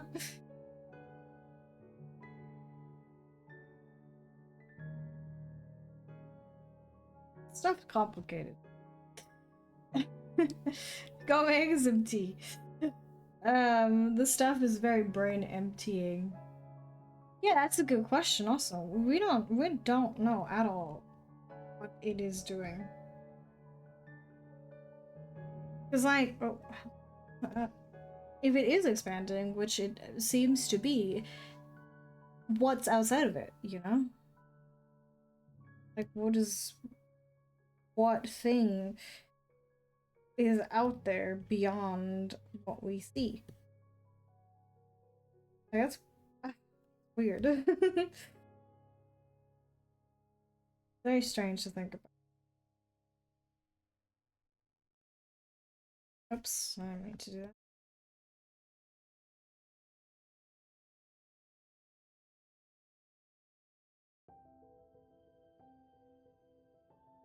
that. I mean, there are people who theorize that there are multiverses, which would make things infinitely more complicated.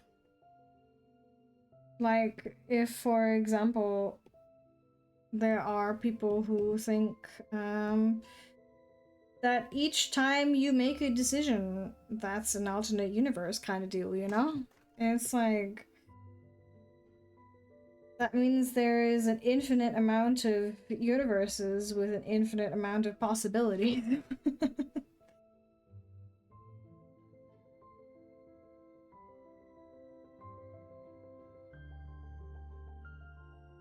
It's very strange.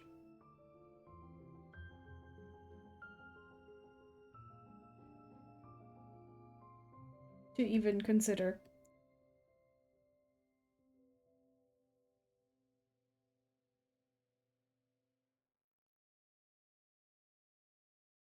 Of course, we don't know that. This could just be like a tinfoil kind of conspiracy theory sort of thing. Could be true. We don't know that. I don't think we ever will know that either. So.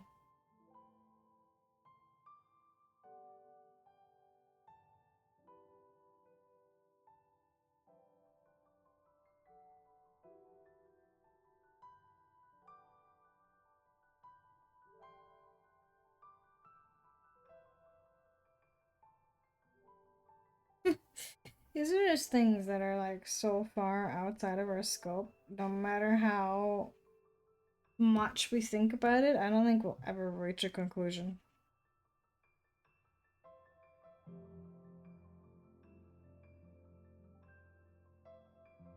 Do tell.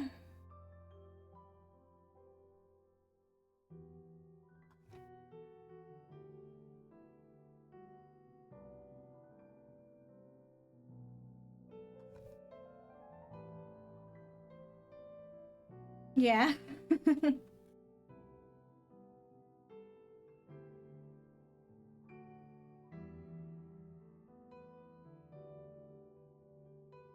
Mm-hmm. It should be, yes.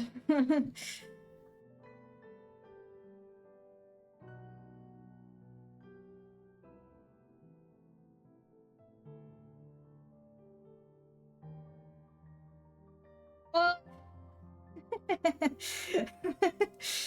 but it has already existed for a very long time before we have existed. Unless there were originally intelligent beings way, way before us at the start of it all, you know?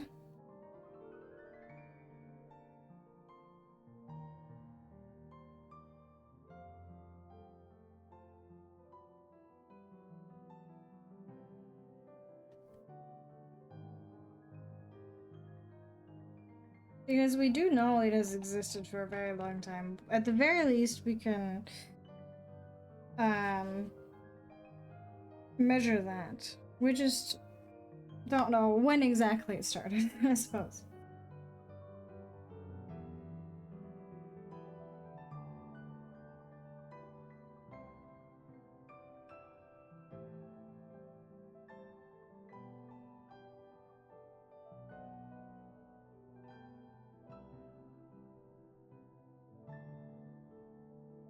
Yeah, it's really weird. But it's also very cool.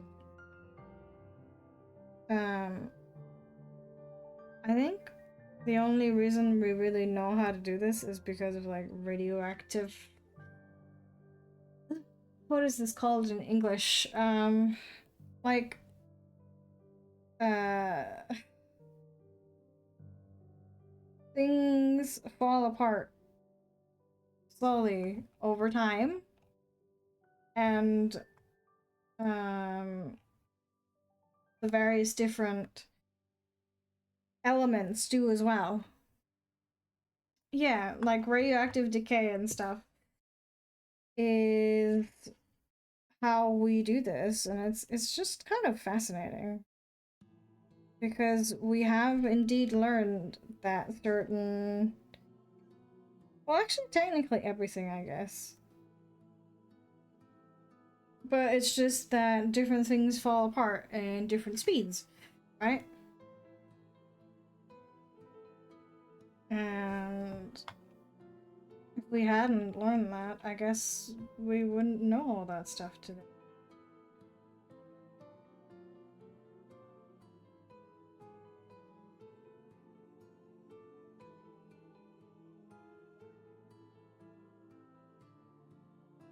Oh, kind of cool. It's like, who the fuck comes up with this, you know? Who fucking discovers this kind of shit? But we did discover it, and it's very cool.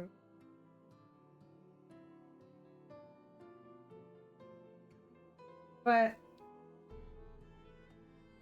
we can, of course, estimate it, the like start of the universe, but we also don't know what caused it, you know? What came before that? Which is the big question. I don't know if we'll ever be able to find out what it was. But it would certainly be interesting.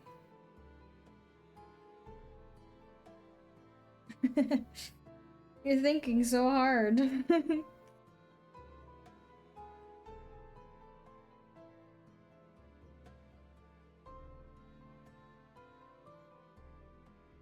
Yeah, it's like, you know, the Big Bang Theory is just like there was a big explosion, and what was before that? No idea.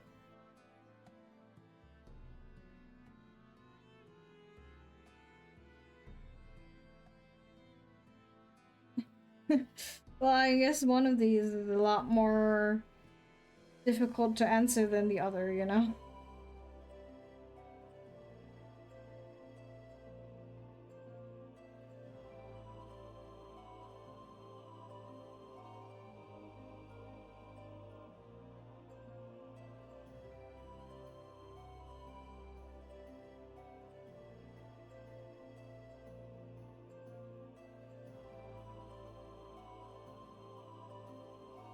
That's a good question. I don't know. um, I guess because matter exists, so it has to do something. Just because of its existence. Because um, the elements, you know, they interact with one another. So because they do exist, they have to eventually end up interacting with one another in some way, shape, or form. Which means that they can't just not exist.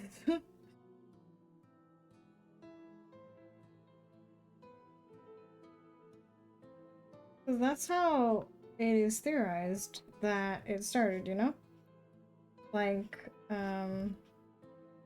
hydrogen interacting with other hydrogen and creating helium, and then so on and so forth. Until we got all of the elements that we see today. Yeah, is it? Is your brain hurting yet?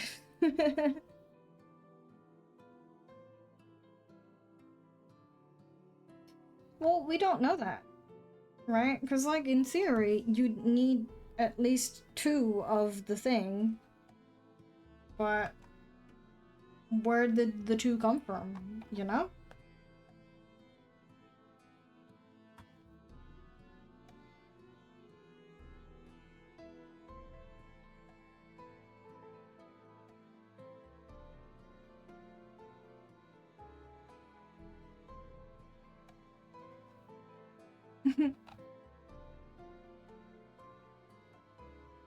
We don't know what the origin of the two is. So, who's to say?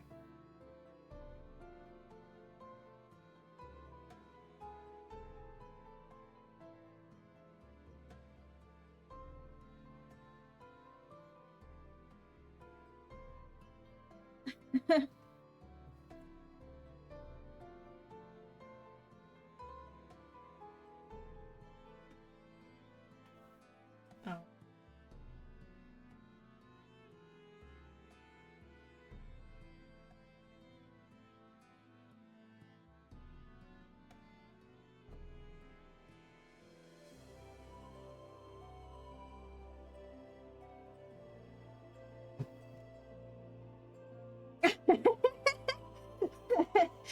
This is very, very much a brain exercise stream.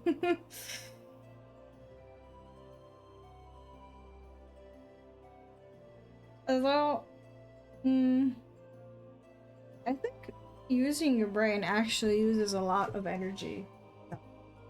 I guess you are burning calories technically.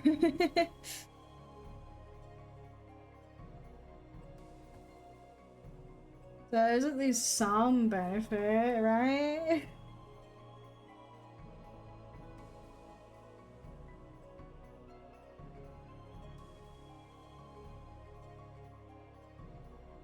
Yeah, actually, I'm working real hard.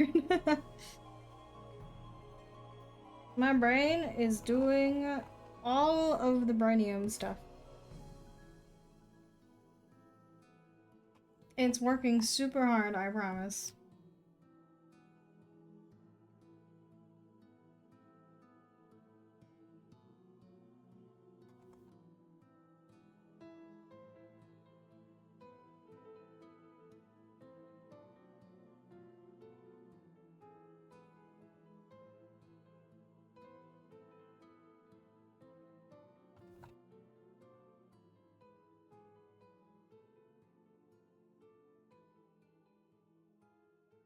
Yes.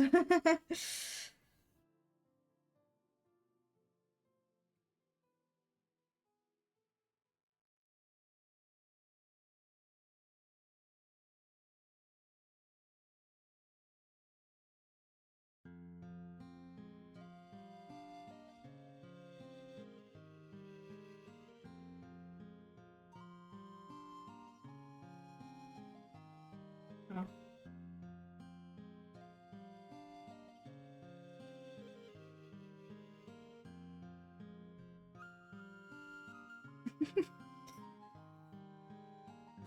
Take your time. Think things through, even if it's very difficult to think about.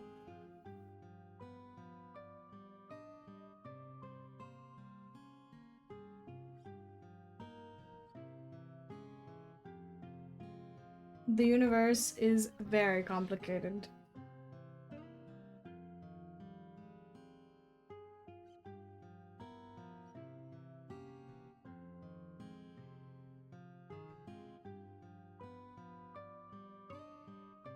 Mm-hmm.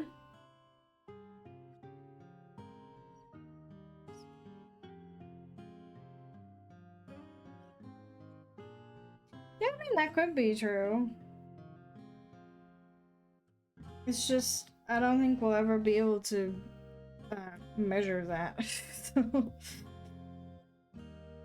I don't even know, I don't even understand how we're measuring that apparently the universe is expanding. Like, what? How do you know this? You know? I don't understand.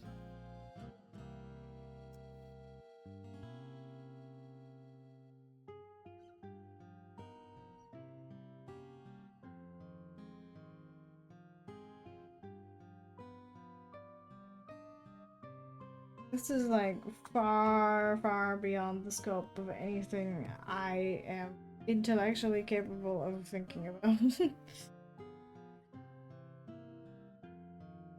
Well, I guess, you know, it makes sense because of like the whole entropy thing.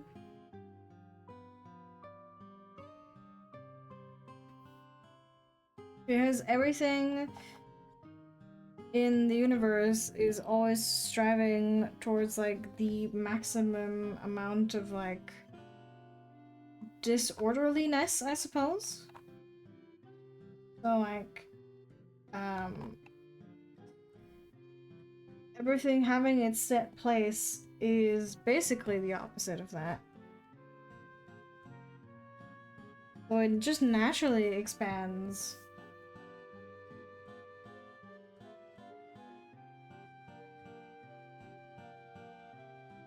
Why does it do that? I guess because it is, I think it's because it's energetically speaking more ideal to just kind of go into disorderliness.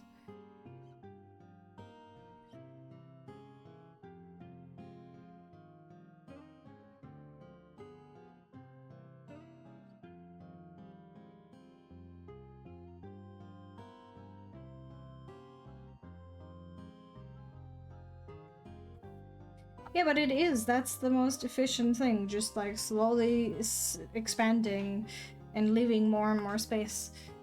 That is the most energetically and efficient way of doing it.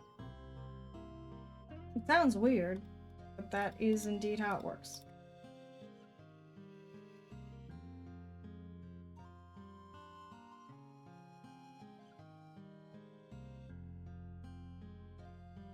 It should, in theory, I think. But you, I think I can't, like, you know, I'm not. It's been a while since I've read about this stuff, but I'm pretty sure it is actually expanding faster. Um, whatever that means, you know. I think I saw the scientists, quote unquote, say that it is indeed expanding faster and faster over time, which is very strange. But it is true.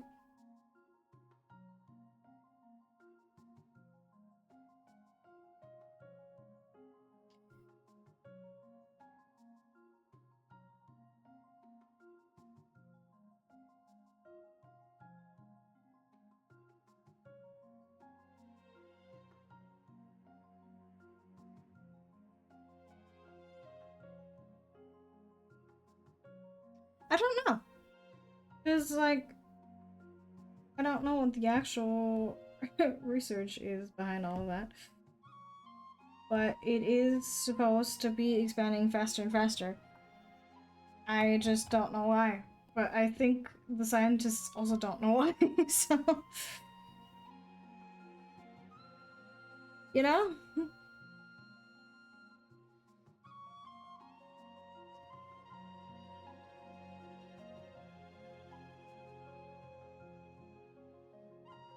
It's just kind of weird. It's like... For the sake of like all the current laws that we are aware of, it shouldn't work that way, but it does, and we don't know why.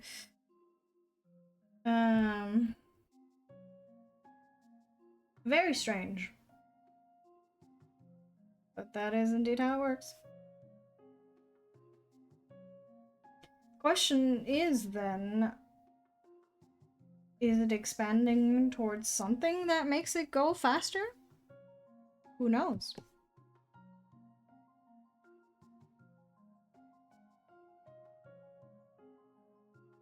And if so, what is that something, you know?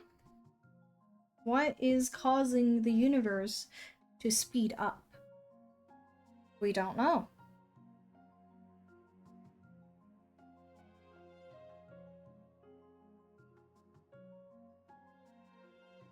It is very interesting. And kind of scary.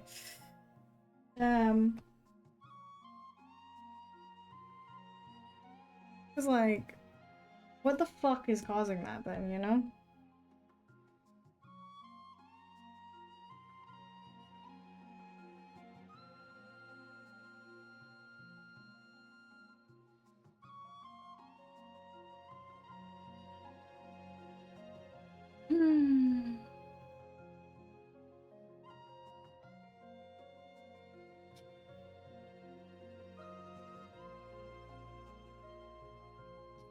Yeah, I mean, we're assuming that it does, but we don't really know for sure if it does indeed work the same way.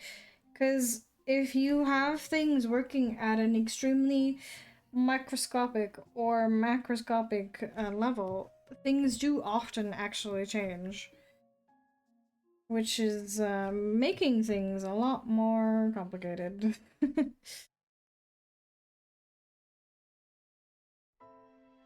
But it's, yeah, that works.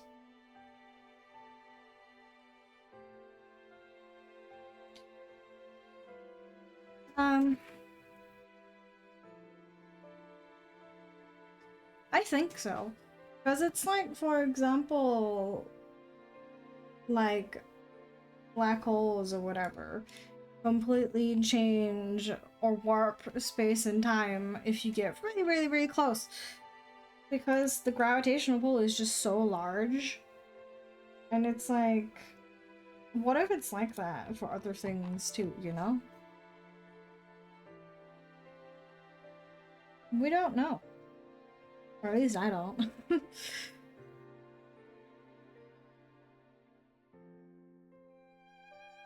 It is very, I don't, like, obviously, if we were to ever get close enough to a black hole, it would be finito for us anyways. Although technically, I think, if I remember correctly, there is a black hole at the center of our universe, so we are kind of close to one. Relatively speaking, of course. Relatively close. Because it is still very, very far away.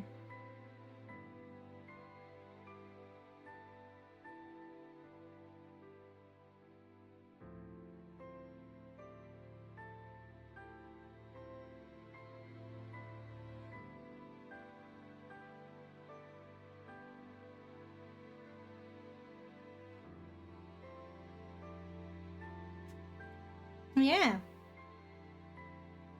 It's just, there are things like black holes that are so far out of our scope. It's just difficult to comprehend. Because like this stuff is like truly massive, you know?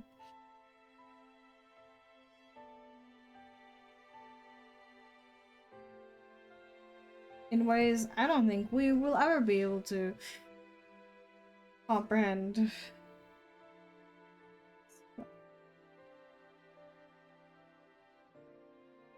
Yeah. I mean, the Milky Way and the Andromeda Galaxy, I think, are slowly moving towards each other. Emphasis on slowly, but I think they are. So, I guess that would be the next scale.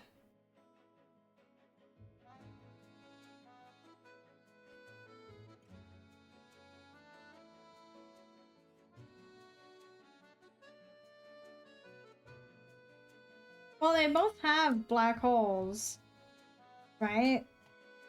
So, they are. Those black holes are like slowly pulling towards one another because of the gravitational pull.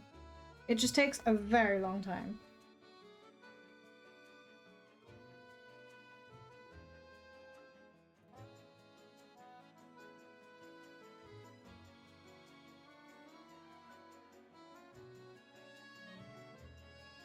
Because, like, things are naturally expanding. Like, the actual matter of the universe itself, I suppose, if that makes sense. Um, but it's not quite the same with things in the universe, I guess. I don't know how to explain it.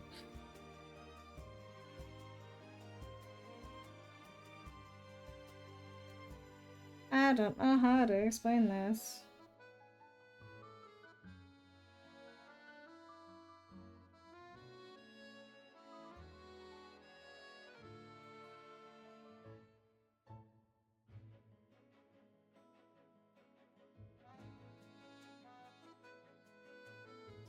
I think it's like that's also something weird to think about. Even though there's so many things in our galaxy and the Andromeda galaxy, once they do collide, they will most likely, like, the things inside of the galaxies will most likely just pass by each other, you know? Like, oh, weird is that? That's so strange to think about. I don't know how I feel about that.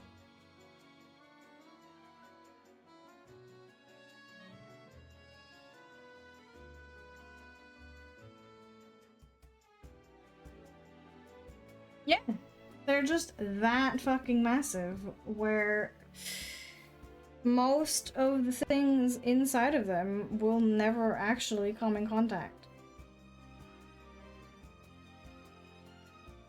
Because it's kind of like as if there were 2 grains of sand on a football field. They're never going to interact, most likely. Because the space between them is just that large.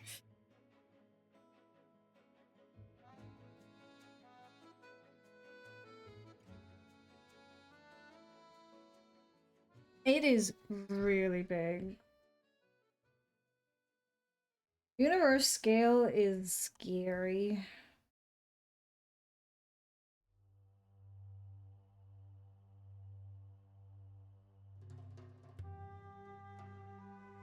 Ah.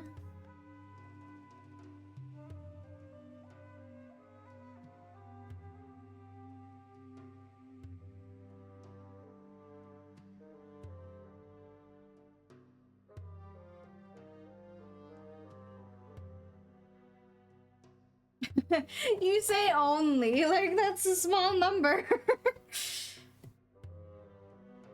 It's not, it's very big.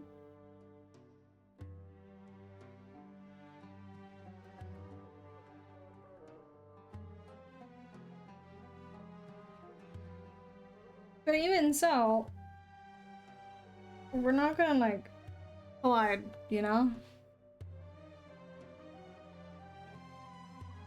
So in the event that humans are still around at that point in time, in those billions of light years, which is not gonna happen. But, you know, if we were, we'd be fine. Most like, well, I don't know about fine, because, obviously, it would alter the gravitational pull and stuff, but we wouldn't hit another planet or a sun or something, you know? Like, in that sense, we would be okay. I don't know about everything else, but in that sense, I think we would be safe.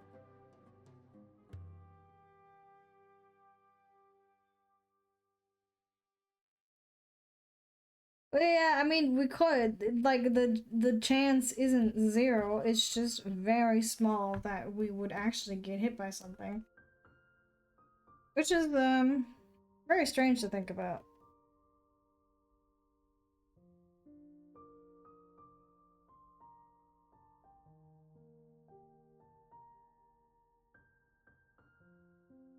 I also don't know if the 2 galaxies will just pass by each other, or if they will converge into one. Why did you put gravity in quotation marks?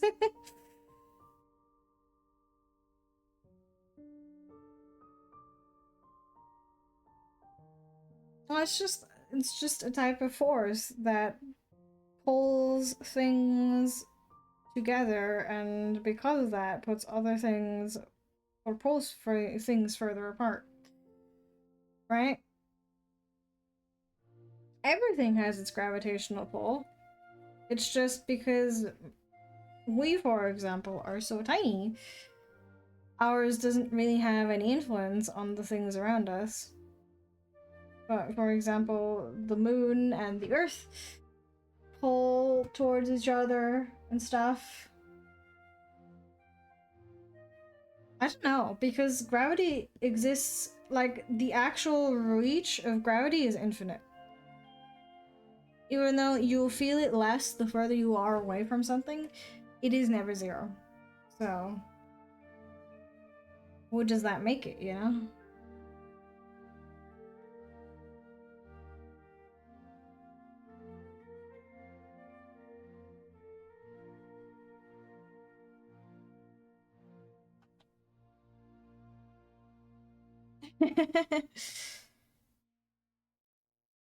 Is it hurting your brain yet?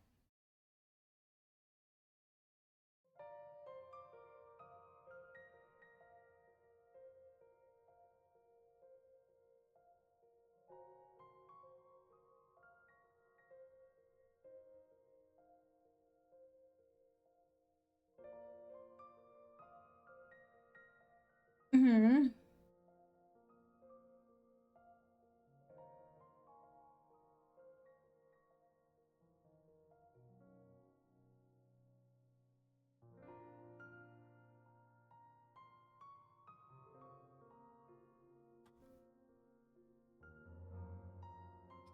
Yeah. Maybe there is an outside force. We don't know that. Maybe there is something outside of the universe. Maybe there is an even bigger universe. We don't know that. You know?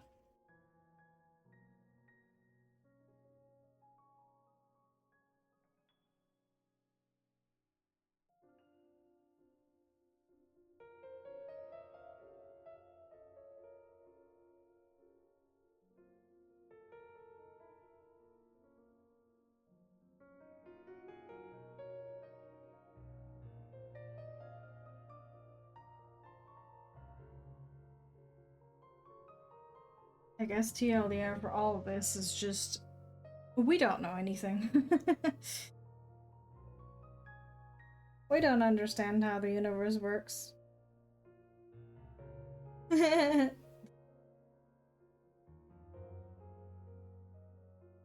mean, it's fucking Earthstream. We can just waffle about anything, and I guess today it's the universe. And how fucking weird it is. Because it is. It's very strange.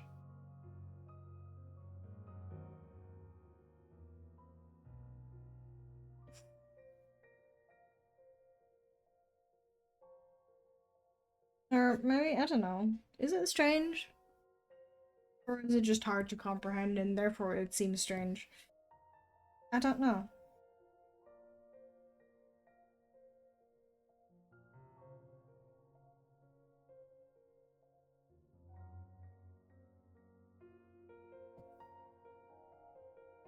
I do think genuinely that a huge part of like the difficulty with understanding it is just everything's so big that it is incredibly hard to comprehend the actual impact and size of things, you know?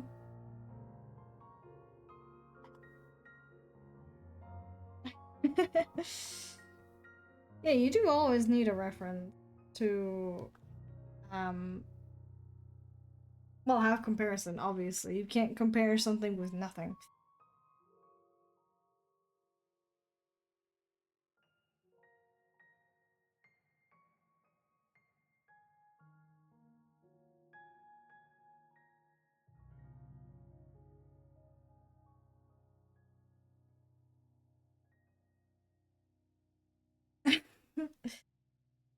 I mean, but but we do have references everywhere. If we didn't have anything to reference something to, then I guess that sole thing would be existence and nothing else, but there is no such thing as one singular entity in a vacuum without any other outside influence. So,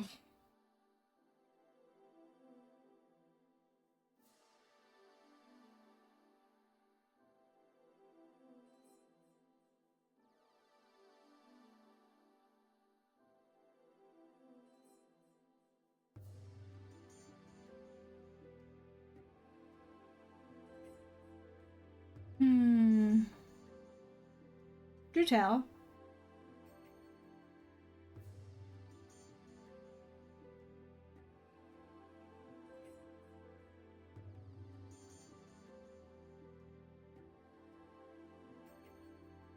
My wrist, no.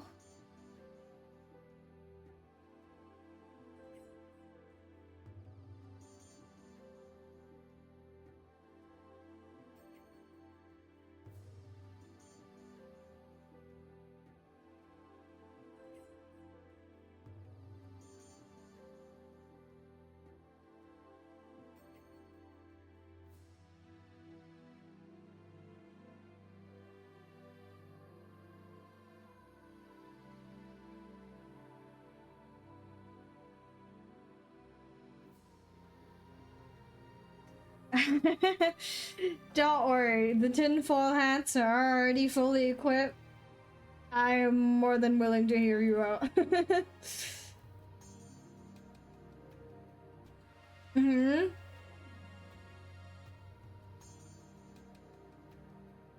If they just remove the time thingy at the bottom.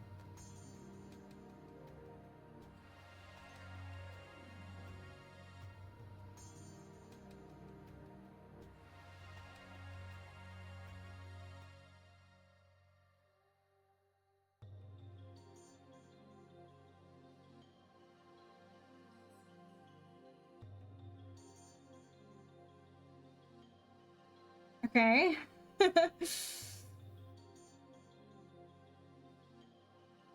Hmm. That is indeed true.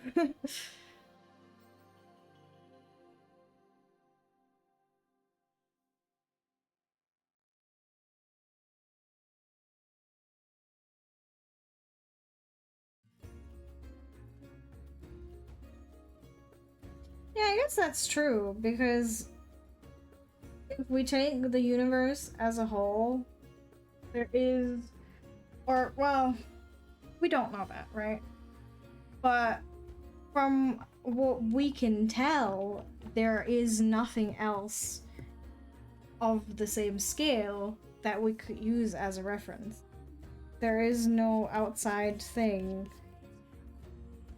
that, well, that we know of, yeah. Who knows? Maybe there is something out there. But, I doubt we'll ever fucking find out what it is. If it exists. We don't know that. Like I said, I'm pretty sure, again, I don't know if this is true because it's been a while since I've heard this, but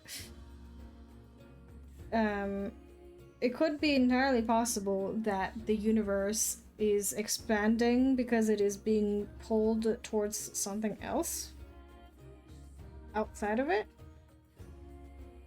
Question is, what is that something, you know?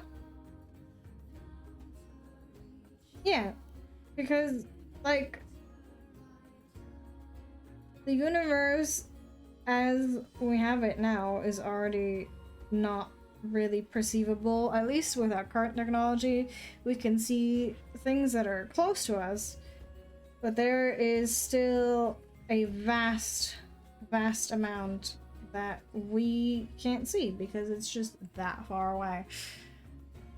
And because of that, and the whole, it's supposedly getting bigger and bigger, we will never see the scope of the universe because it's getting further and further out of our reach.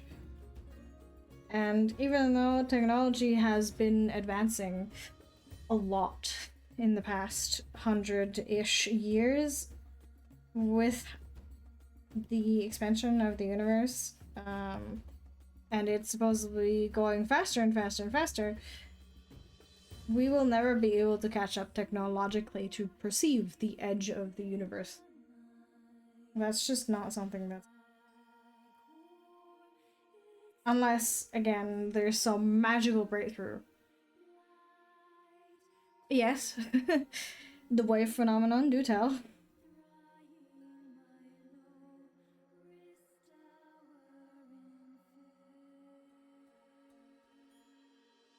Yeah, they do.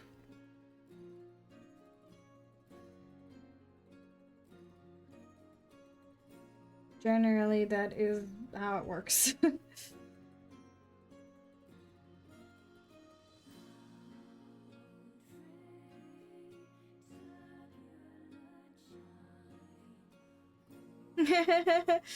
Don't worry. Don't you fucking worry.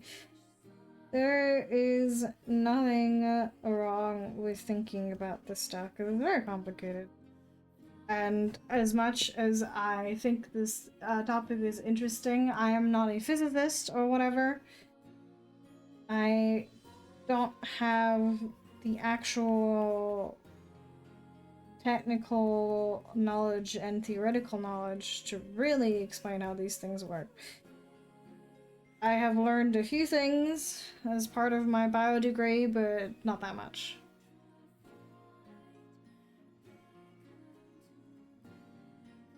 Does it? Why would it... Why would time stand still just because you're moving really fast?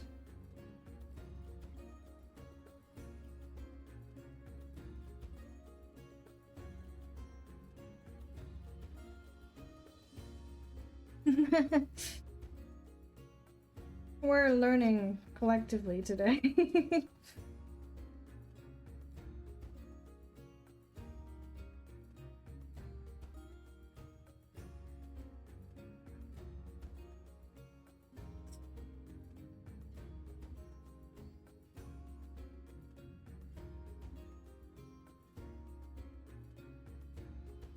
Oh, interesting. I did not know that. So I guess technically, yeah.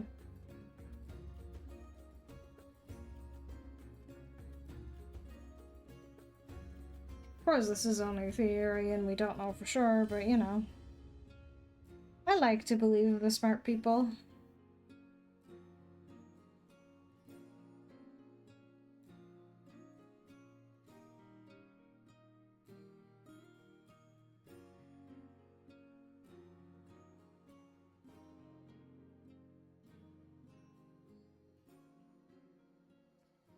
I mean, I think so. And also, you know, the fact that it's well, it's not a fact. Of course, we don't know, but if it is truly infinite, you'll never reach the edge anywheres, even though it is, again, apparently it's expanding and it's expanding faster and faster. So, regardless of what technology you have, you will never reach the edge anyways. Just weird to think about.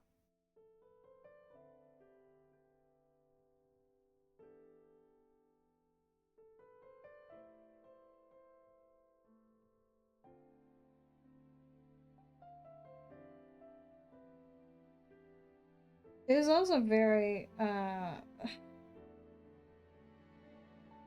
difficult to conceptualize with actual matter.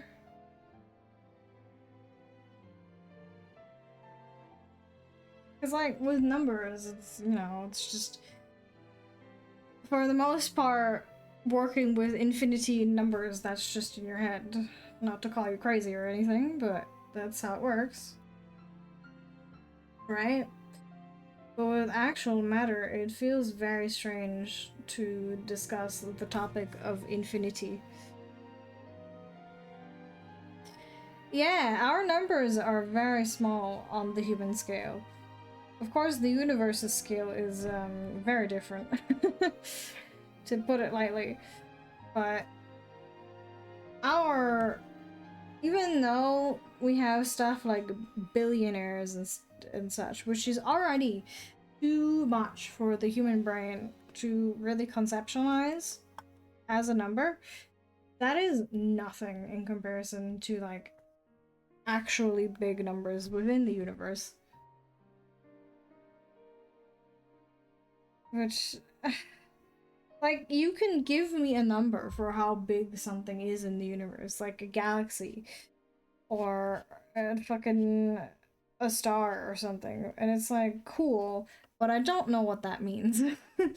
Because at a certain point, the human brain cannot actually fathom these sizes anymore. We just have a number, but what does the number actually mean? I don't know. Because everything is too big. In the universe, everything is so fucking large, we actually can't comprehend it.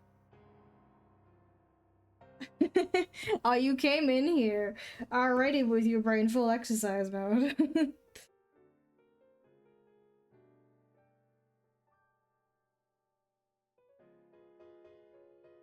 But like, what do you mean by picture in your head? Because like, you can picture the literal number with like a 1 at the front and then like a lot of zeros, or like actually something tangible. You know? There is a difference, because I can imagine big numbers in my head. It is just the numbers themselves, but X amount of something is very different.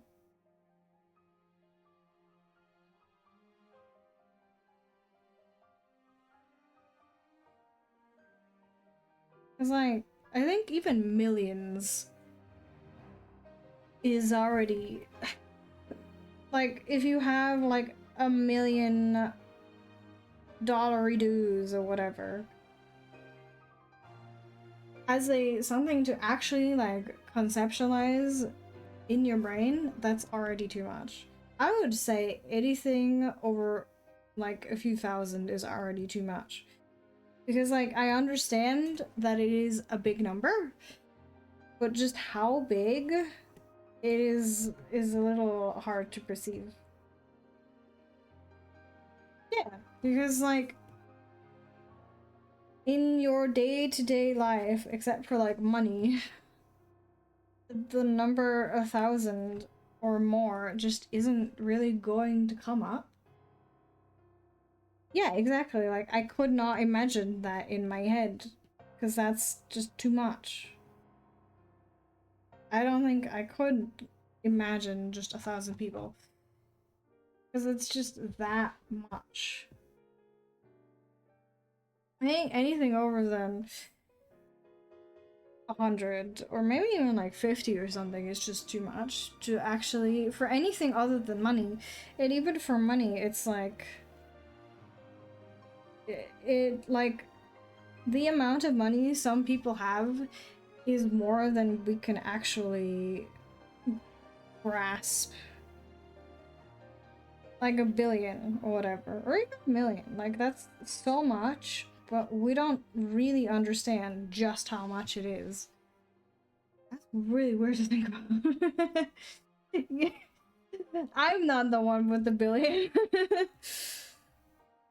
I would also like some of that. But it's like having a billion, for example. You will never spend that much in your lifetime unless you like do like investments in large amounts everywhere. But if you just do like normal people stuff, you will not be able to spend this much money in your lifetime.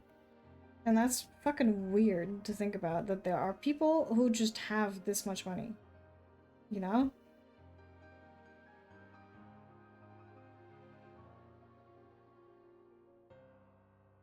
And you don't really need that much money. You don't need a lot of money to be content in life. But I don't think so. You just need a bit more than most people have.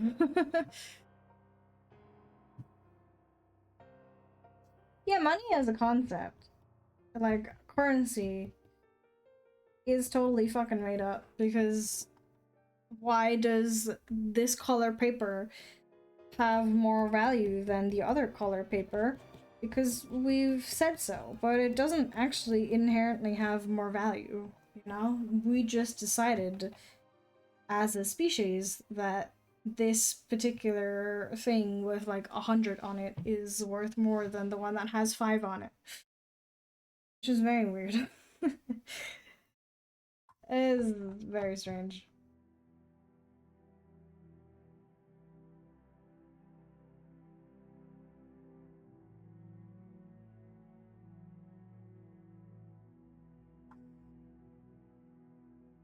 say everything is made up because there are, you know, the tangible things, but a good chunk of what we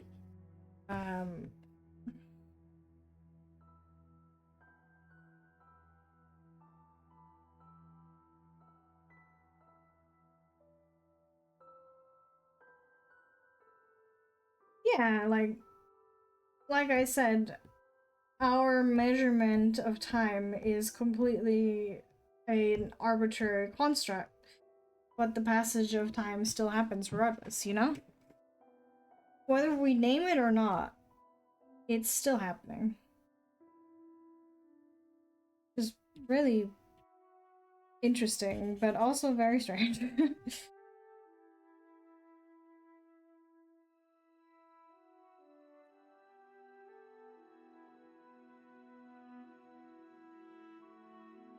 Like, the whole human language is just made up, you know? Because we've decided over the course of many, many years that this word means that. And it also changes over time, so it all just arbitrary.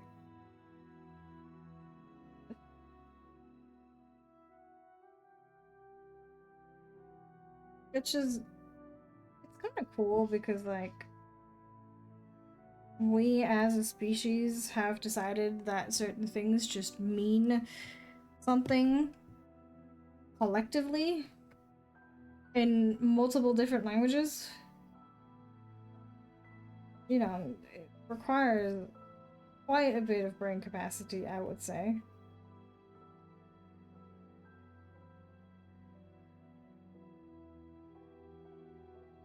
Yeah. A lot of things in the universe, they just happen. Whether you are aware of them or if you want them to do that, they just happen. Because we, as a species, are not nearly as important as we think ourselves to be. We're just tiny blobs who live in this grand cosmos. And, well, regardless of how we feel about it, it's still happening.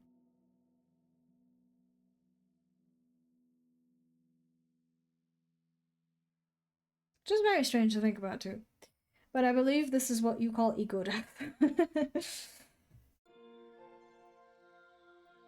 Apparently, you're supposed to experience ego death in, like, your childhood years, but apparently some people don't.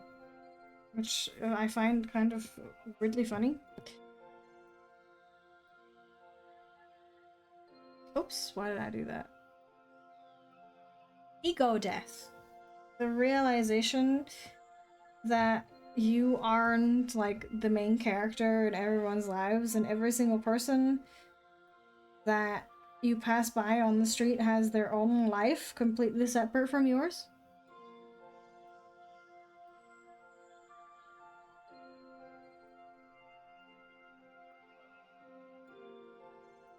That is definitely weird to think about, too.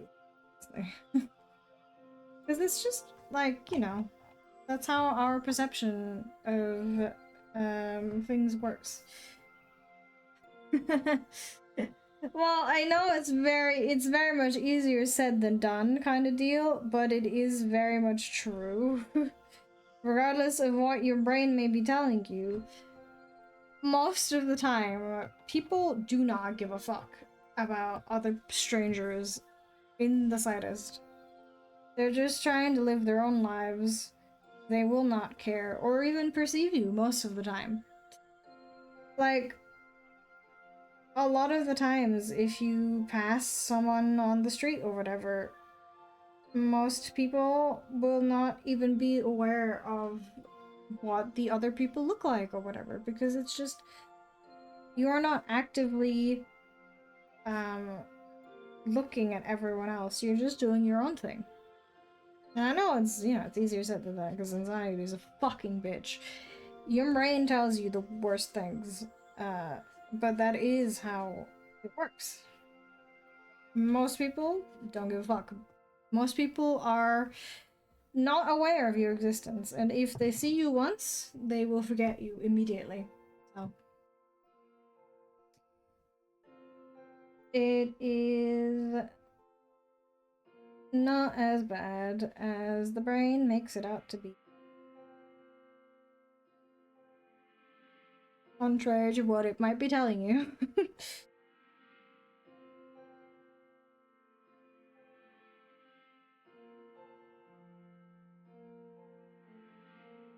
Imagine if, because like it can't even fucking work that way. Imagine if every single person was always aware of everyone else around them. That would be such an information load, our brains would not be able to function properly. Because that's just too much. There is a limited amount of space inside your noggin, and you should not, or you don't fill it up with random people. Because that is not information that is important for your survival. At the, like, most base level, I suppose.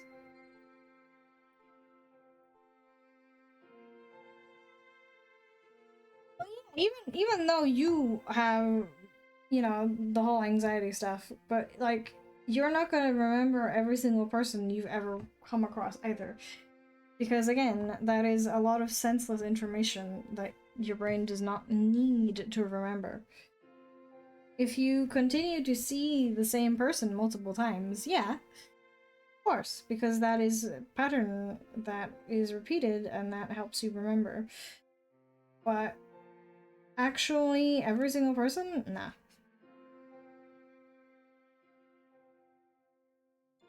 And we should be glad it doesn't work that way, because then we wouldn't be able to function as well as we are.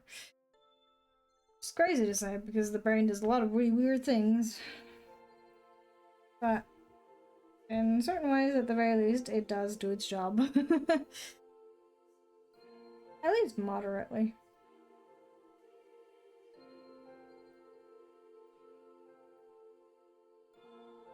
Of course, depending on what sort of issues you may or may not have, it might not work quite as well in certain situations, but overall, it does an okay job, I would say.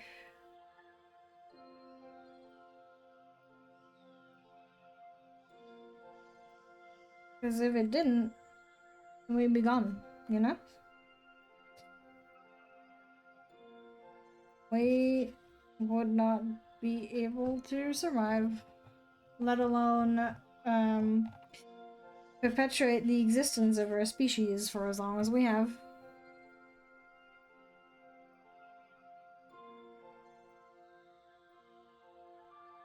I don't know what it is. But my art stream is where I just start talking about like philosophical shit. Very strange.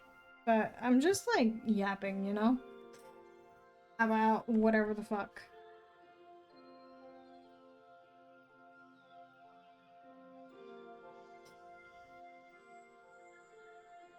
Tablet.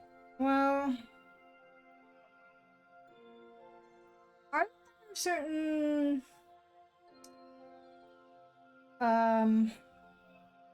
substances that do make you perceive things more slowly?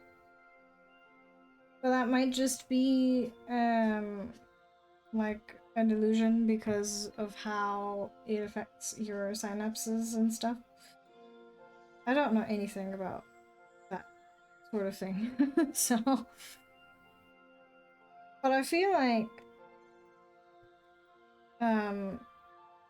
because the whole like thinking thing is just a signal being transferred from your synapses to other synapses. If you were to slow this somehow, which is very much possible with different drugs and whatnot, not like actual drugs. Well, I mean those too, but I mean like medicine and stuff. Because that's, for example, how you numb an area. You just stop a signal from being transferred to the brain so you don't feel it. It's still happening, right? But the signal doesn't reach your head and therefore you are not perceiving it. Which is very weird. But that's how it works, right?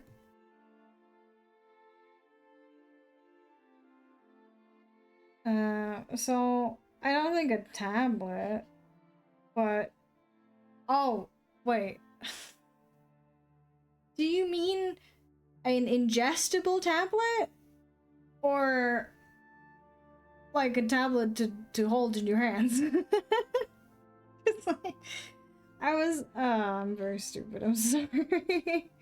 I was thinking of, like an actual, yeah, no, that's definitely possible.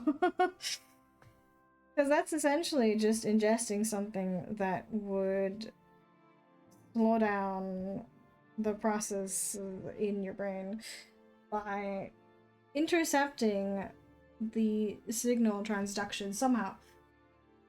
And I'm pretty sure that's exactly how it works with some other substances, you know? So, I think it is. It's just you can't control it, you know?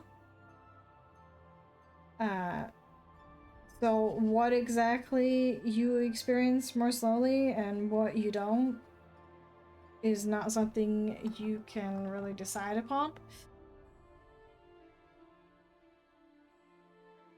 But I think it is definitely already possible. Just not in a controlled manner, you know? Because we don't. Truly, we don't know that much about the human brain. Or. to say it weirdly. The human brain does not know much about the human brain, you know? Yeah? There's a lot of things that are very strange about how we work as a species.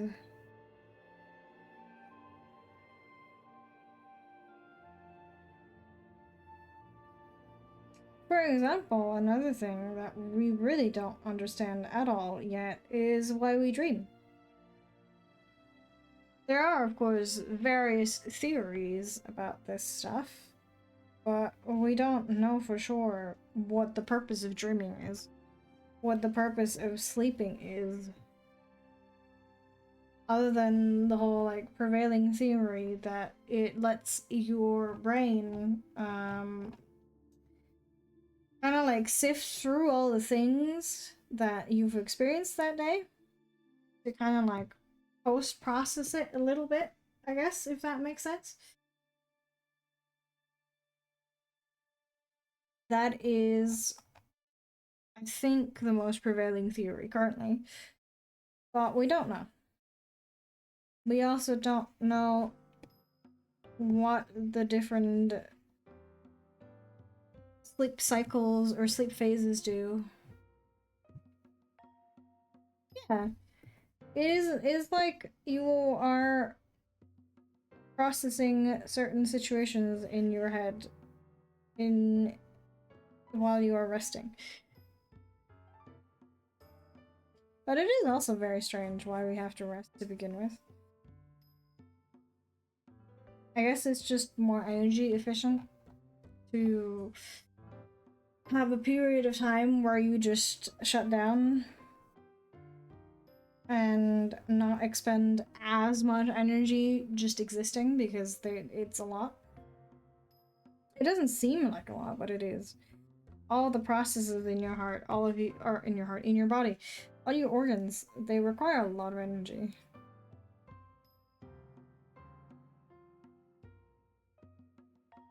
So it's just more optimal, maybe, to not have that going on the entire time.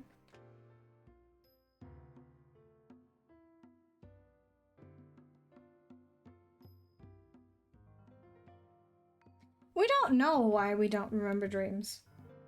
That's another thing that's very strange. You sometimes do, if you like immediately wake up mid-dream. But most of the time, even though you remember it for the first few minutes you're awake, you'll forget about it afterwards. And we have no idea why that is. Or at least I don't.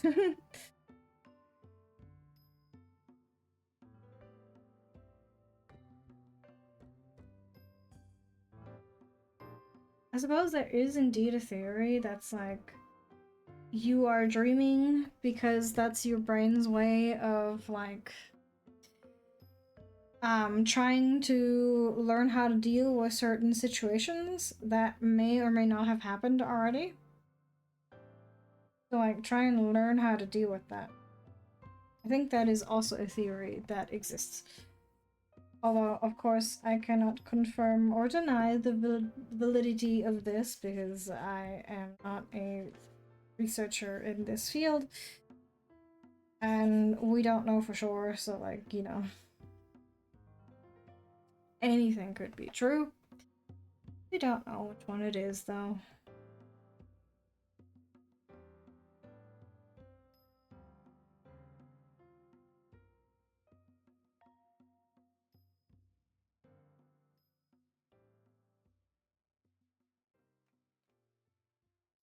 Yes, we don't know a lot of things about the human body.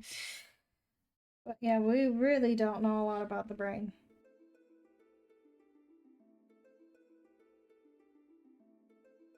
I guess so, maybe.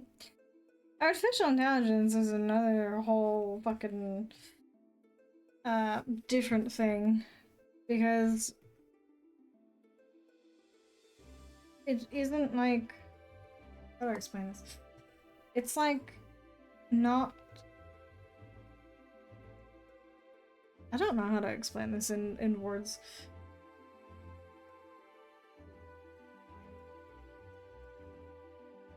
I think it is a little bit different because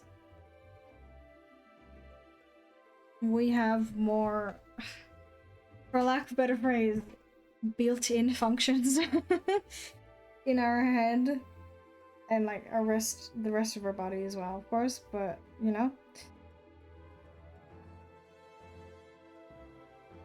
because the brain doesn't just do our thinking. There's many more things. But I guess it is kind of similar.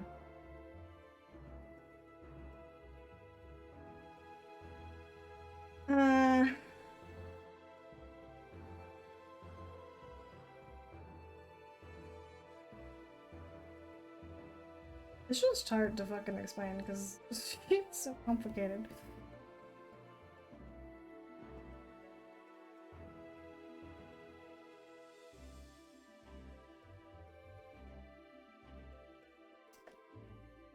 I wonder if we'll ever be able to truly understand how the brain works. Because there's so many things we don't understand even in the slightest. So, who knows? I sure don't.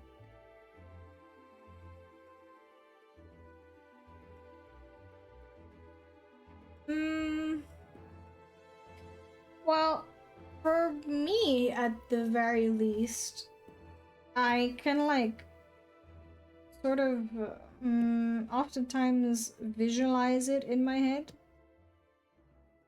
but finding the right words to visualize exactly what I mean is very difficult sometimes.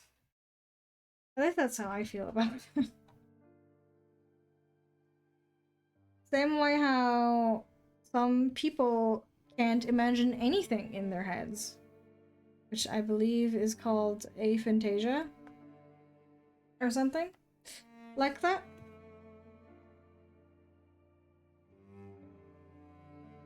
See, like, what we can perceive inside of our minds does not translate as well into the outside.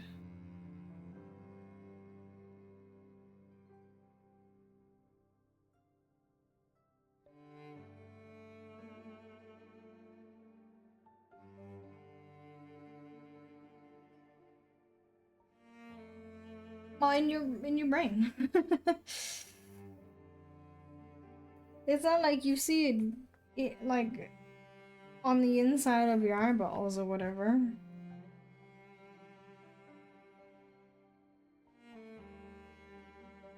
Where exactly in your brain? No idea. But you do. Or at least if if you can. Like I said, there are people who can't actually do that, which I find very interesting and weird. Because it's like, what do you mean if you hear the word apple, you can't visualize an apple in your head? Like, what's happening in your brain then, you know? There are also people who don't have like an inner voice either, and it's like, how does that work? Well, if you think of an apple, can you see an apple inside your mind?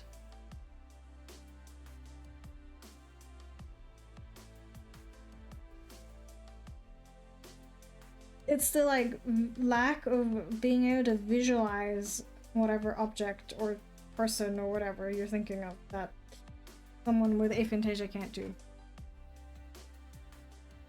Yeah. So you can visualize it in your head.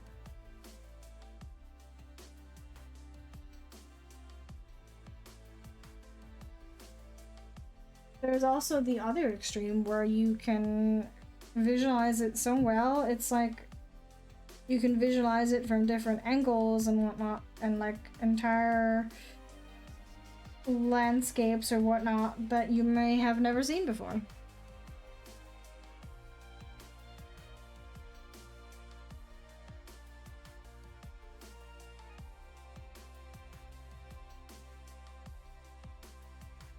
And I also believe that there was a study done many, many years ago, at this point, I think, where they, like, found out that people who play video games have an easier time visualizing things in their head.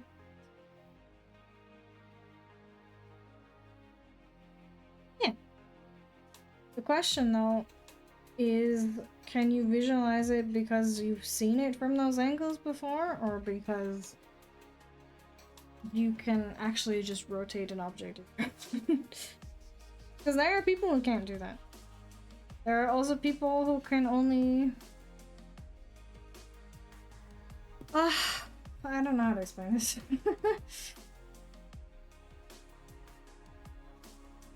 This is very complicated stuff, too.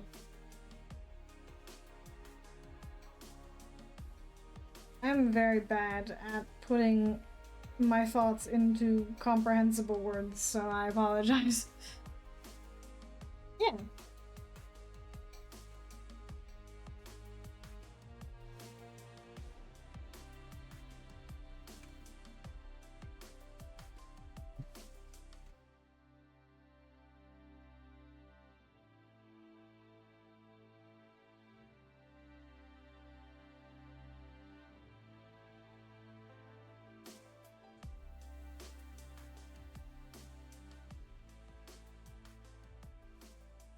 Yeah, I don't know. I feel like I think there is also people who can only visualize it in words and whatnot, and not actual pictures. That also begs the question, how does someone who's, for example, completely blind visualize things in their head? How do their thoughts work? Same goes for like the whole like can't hear your inner voice kind of deal. Like, how does that work? Huh? Your head feels empty. Mine does too. Despite all the yapping and stuff, my head is quite empty.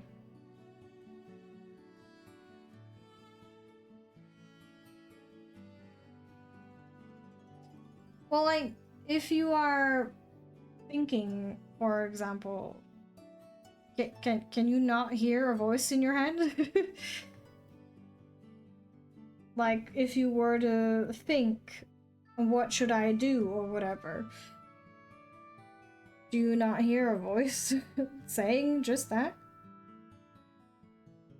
I know some people can't do that, but... Oh. Well. I guess maybe you're one of those people then, I don't know.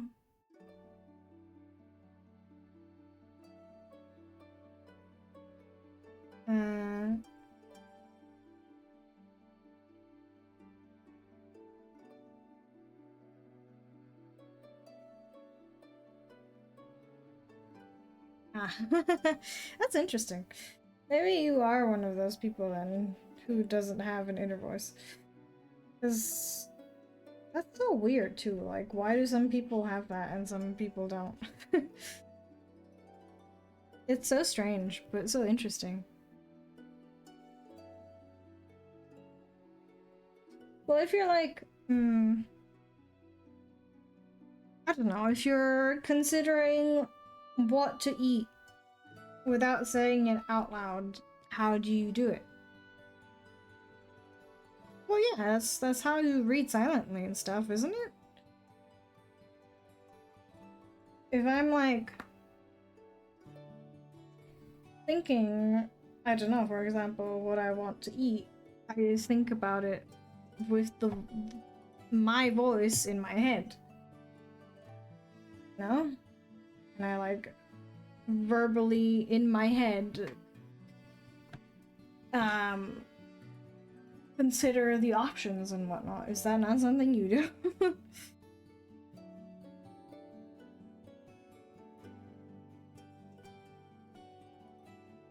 Oh, okay. Interesting. No, I usually do say it in my head. Interesting.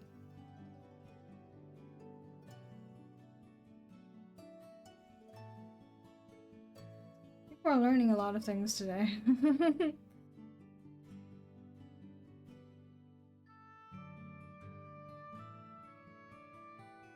I guess it would sound very strange to be like, I hear voices in my head.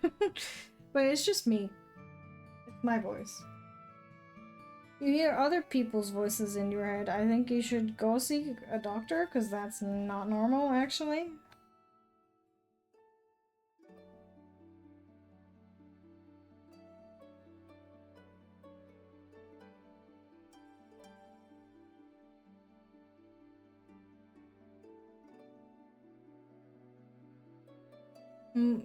Well, yeah, do you hear something when you do that?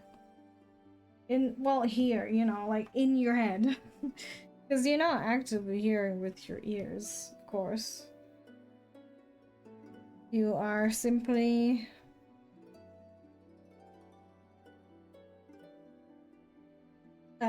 experiencing it with your mind. That's interesting. I wonder why that is different for people. Because when I think, I usually always, well, not usually, I always perceive it where I use my inner voice to think.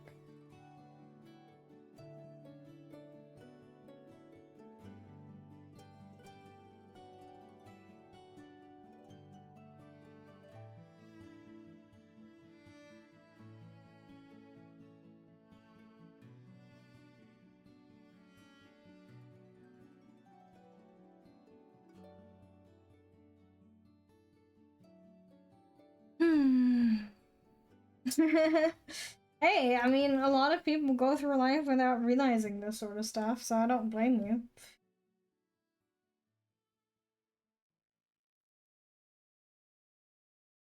Because, like, why would you, as a person, just go, I can hear voices in my head, or like, you know, like for me that's just normal, but for someone else it's not, and it's like, oh, that's kind of weird.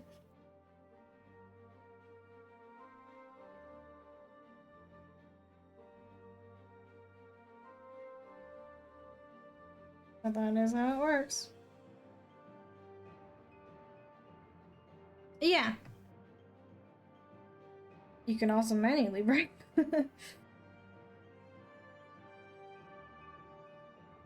Hmm. Like right now, lol.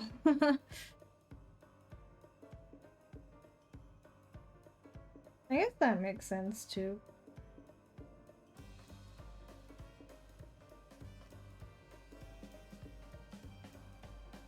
I don't know, usually when I think in my head, I do hear the voice from my own voice saying stuff. 'Cause that's just how I think. Usually when I read out things I don't think I do, but sometimes I do. Maybe your head's empty. Well, mine is, as much as I like to joke and go, haha, I'm stupid, I only have one brain cell, or whatever. My brain is very much afflicted with the thinking too much at all times curse. It's really annoying.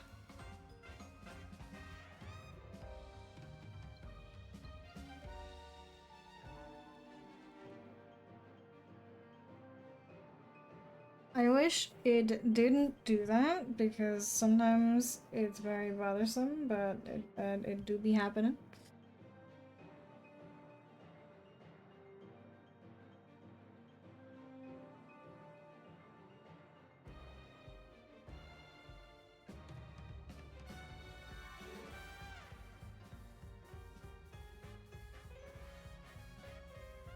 Yeah, it's the same for me. I can't stop thinking, even if I try. It just doesn't work, which is really annoying because I wish it did. But it doesn't work like that.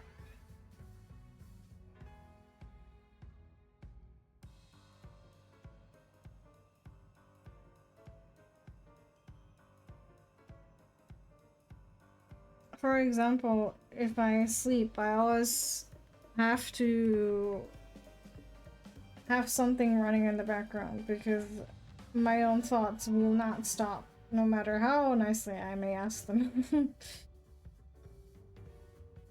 It's very annoying.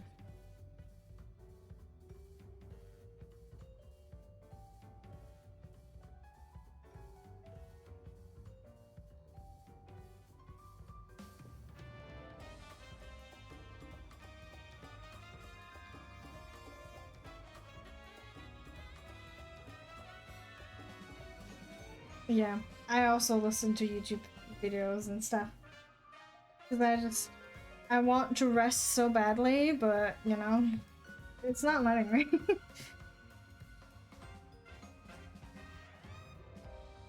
It is so fucking hard to fall asleep for me, and I hate it because like having poor sleep affects your body in so many ways, negatively, of course. Yeah, I don't, there are legitimately people who just like they lie down, they turn around, and they're asleep, and it's like, what do you mean? You can just do that? Hello? That's actually not allowed. I'm calling it illegal. You can't do that. I don't understand. I'm so envious of people who have this ability because like goddamn. Imagine you really could just like lie down and then you're out like a light. And then you wake up next day fully rested? Like the fuck? Why would you do that? Why would you not give me the ability to do this as well? At least make it fair.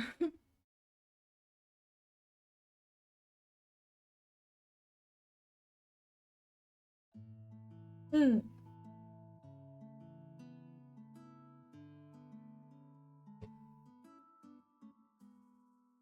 You sometimes do, but that's usually when it's like you're having a bad dream, whatever.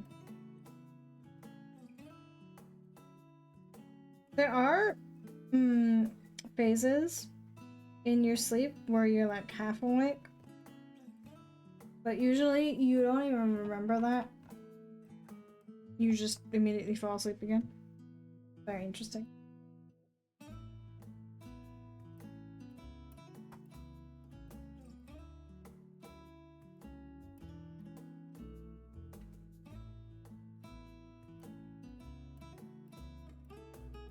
Well, I mean, like, what happens when you fall asleep is that your body releases certain hormones that, for example, lower your blood pressure and your heartbeat and stuff. That's why you are slowly falling asleep, because that takes time. And you're not instantly going to wake back up unless other hormones in your body are telling you, hey, something happened and we must push out adrenaline right now.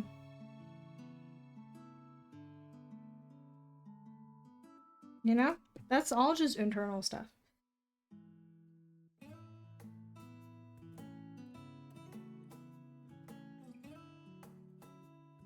That's why it's so important to sleep at night, because your melatonin production is the highest at that point, which lets you sleep better. Because you need melatonin to sleep. Yeah, but that will instantly, like, if you hear that, your body will go into a state of alarm and try to be alert and stuff, because it perceives a threat.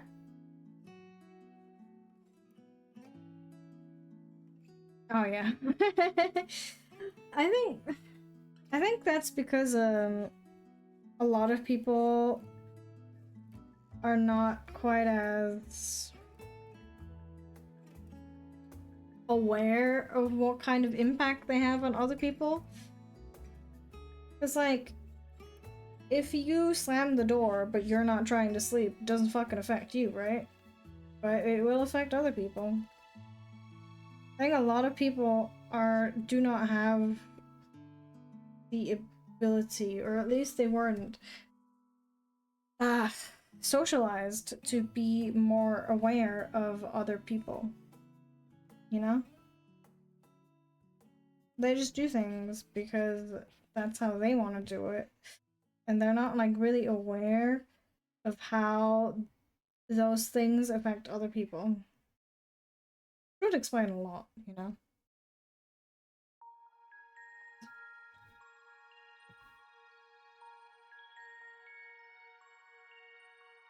It's just, I think it's partially just how you grew up and partially what you were born with.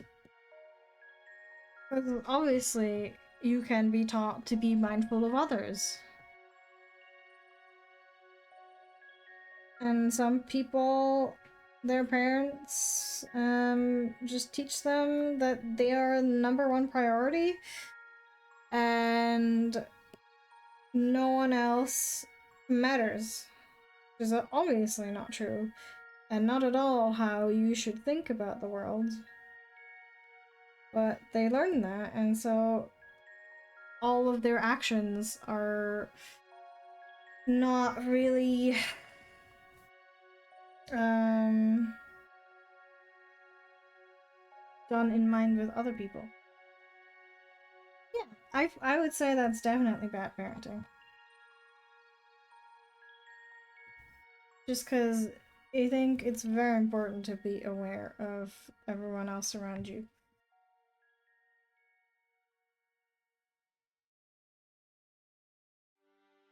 A lot of people just aren't.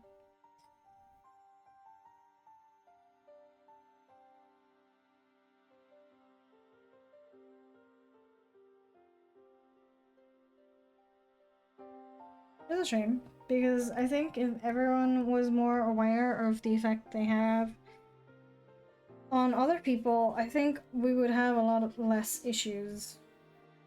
Because then more people would think twice before they do something that may hurt others. But most of the time, they just don't.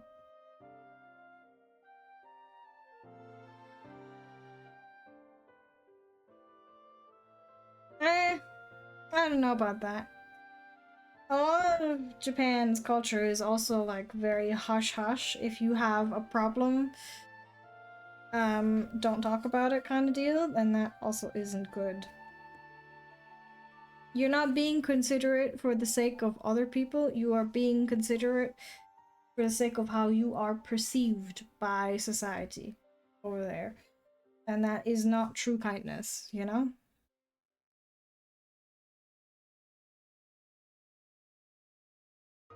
That isn't quite the same as actually caring about what other people think.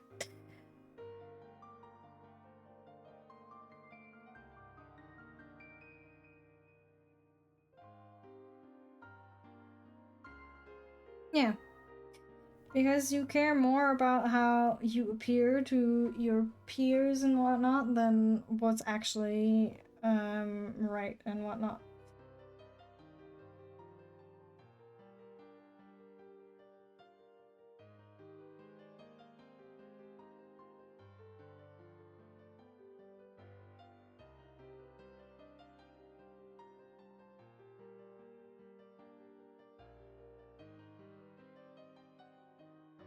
Okay. I now that I've done the first half of it, I think I will be taking a quick 5-minute break. Because I need to get more water and such, but then I will be right back and we can continue talking about random shit.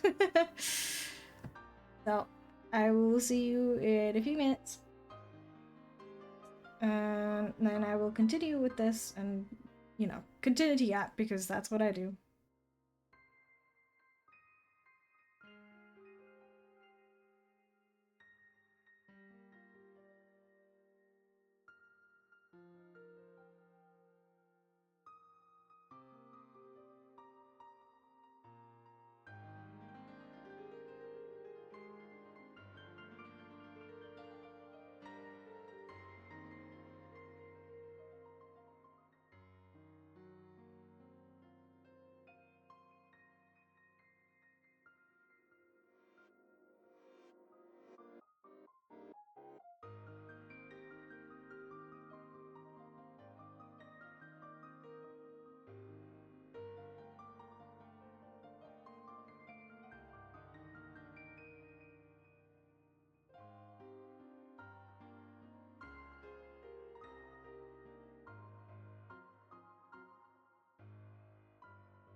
I am back with more water because I've been yapping a lot.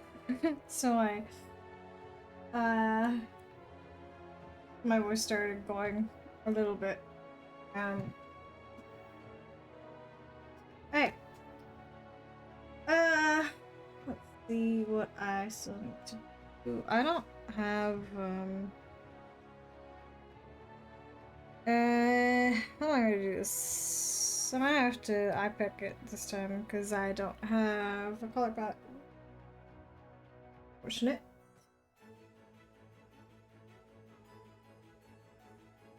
Okay, we can manage. I think. I firmly believe that we can manage.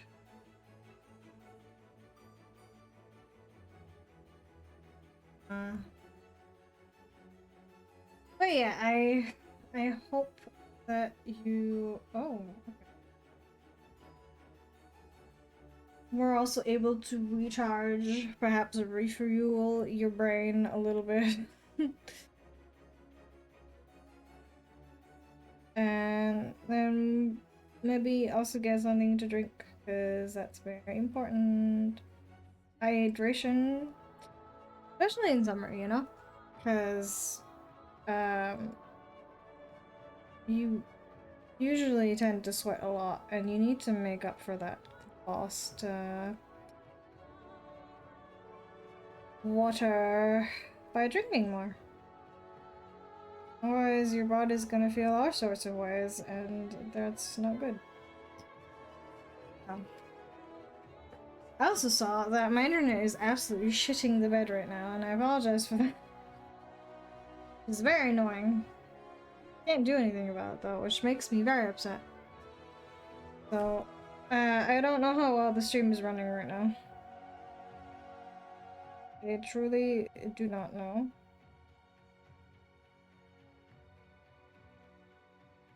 I hope it's going at least somewhat okay. If not, I will be very upset.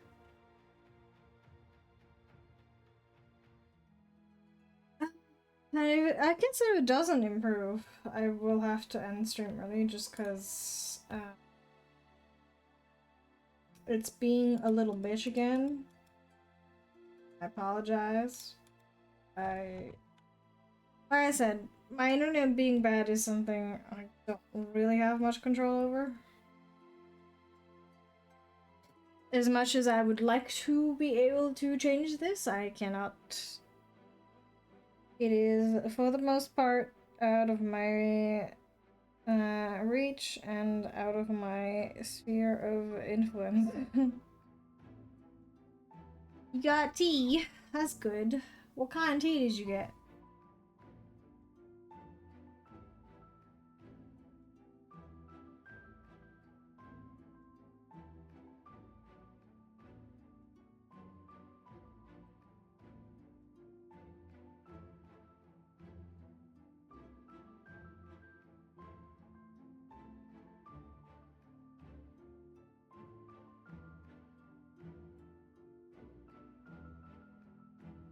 Okay.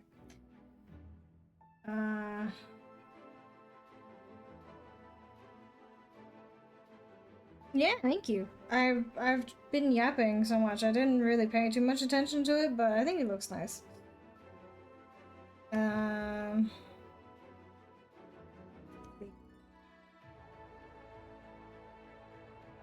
Yeah, I mean, it's been almost 4 hours, but yeah. I, I didn't put that much detail into it, obviously, because it's just a small little doodle. But it looks pretty good.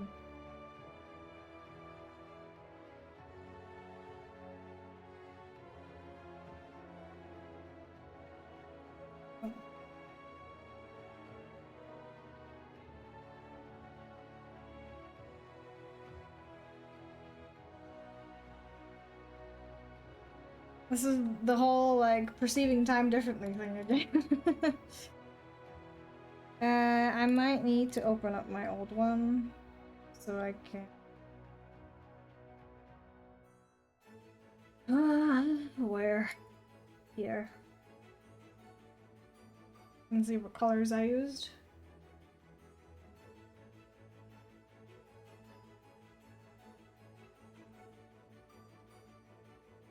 for the base of everything. This may be a bit annoying, but it will help me greatly.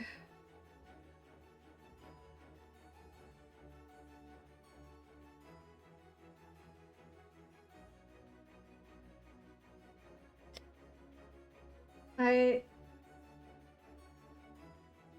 forgot to pick out the color palette. So,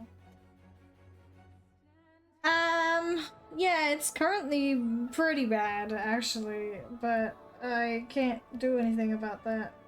I can see it being, like, in the red, and whatnot, but I actually fucking am powerless, because sometimes it just sucks. I suppose I could try restarting my router, but that is going to take a while.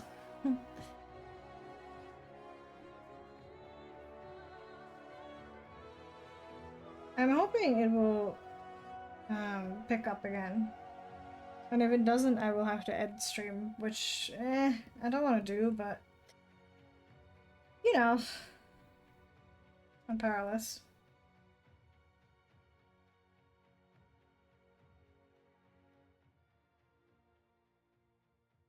That's what it's like when you live, essentially buttfuck in the middle of nowhere. And, good god, it is really bad right now. Yeah, I think today was really nice, because we talked about a lot of stuff. Even if it was potentially weird stuff, but it was nice. Oh god, alright, wait, no. Okay. I was being dumb.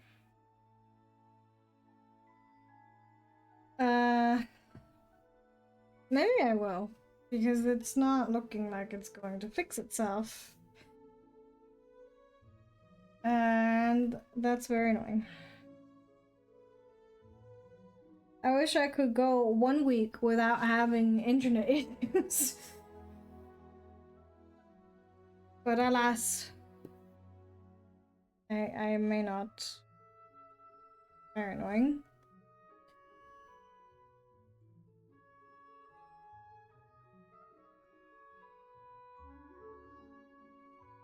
I'll do it like this better.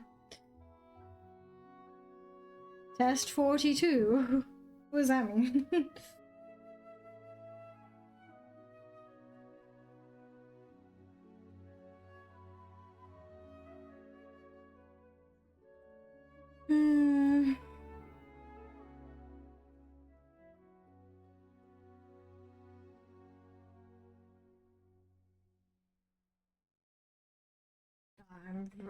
My frames. Let me see how well we're doing on the speed right now. It's not being cooperative at all. Why? Because it's like, it was working just fine before, and now it's like, nah, fuck you, actually. You're not allowed. Oh my god, the website isn't even loading. Okay. You know, I think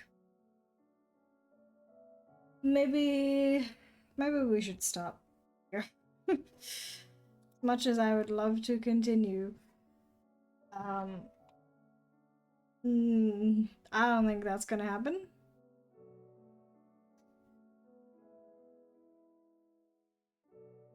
I don't know why it's doing that. But I guess I have been told to stop. Which is fine. We've done a lot of work, and I think we had a nice time. But it is a little annoying. Fuck's sake. Okay. Because it is currently absolutely shitting the bed, I will be ending the stream early. But I will see you again on Wednesday, hopefully with better internet. And then I will be playing Wuthering Waves. I will try to finish this art piece by the end of the week. And we'll have a nice time for, you know, for as long as we have until my vacation. So I guess thank you everyone who stopped by, who was lurking, who was chatting with me today, even though it was like a lot of very brain hurting topics. I think talking about these things is very interesting because it's just, you know, different people sharing their opinions and whatnot, and I like talking about science topics. But I will be stopping here now. So, thank you for watching today, and I hope you have a great rest of your day. Bye bye. See you on Wednesday.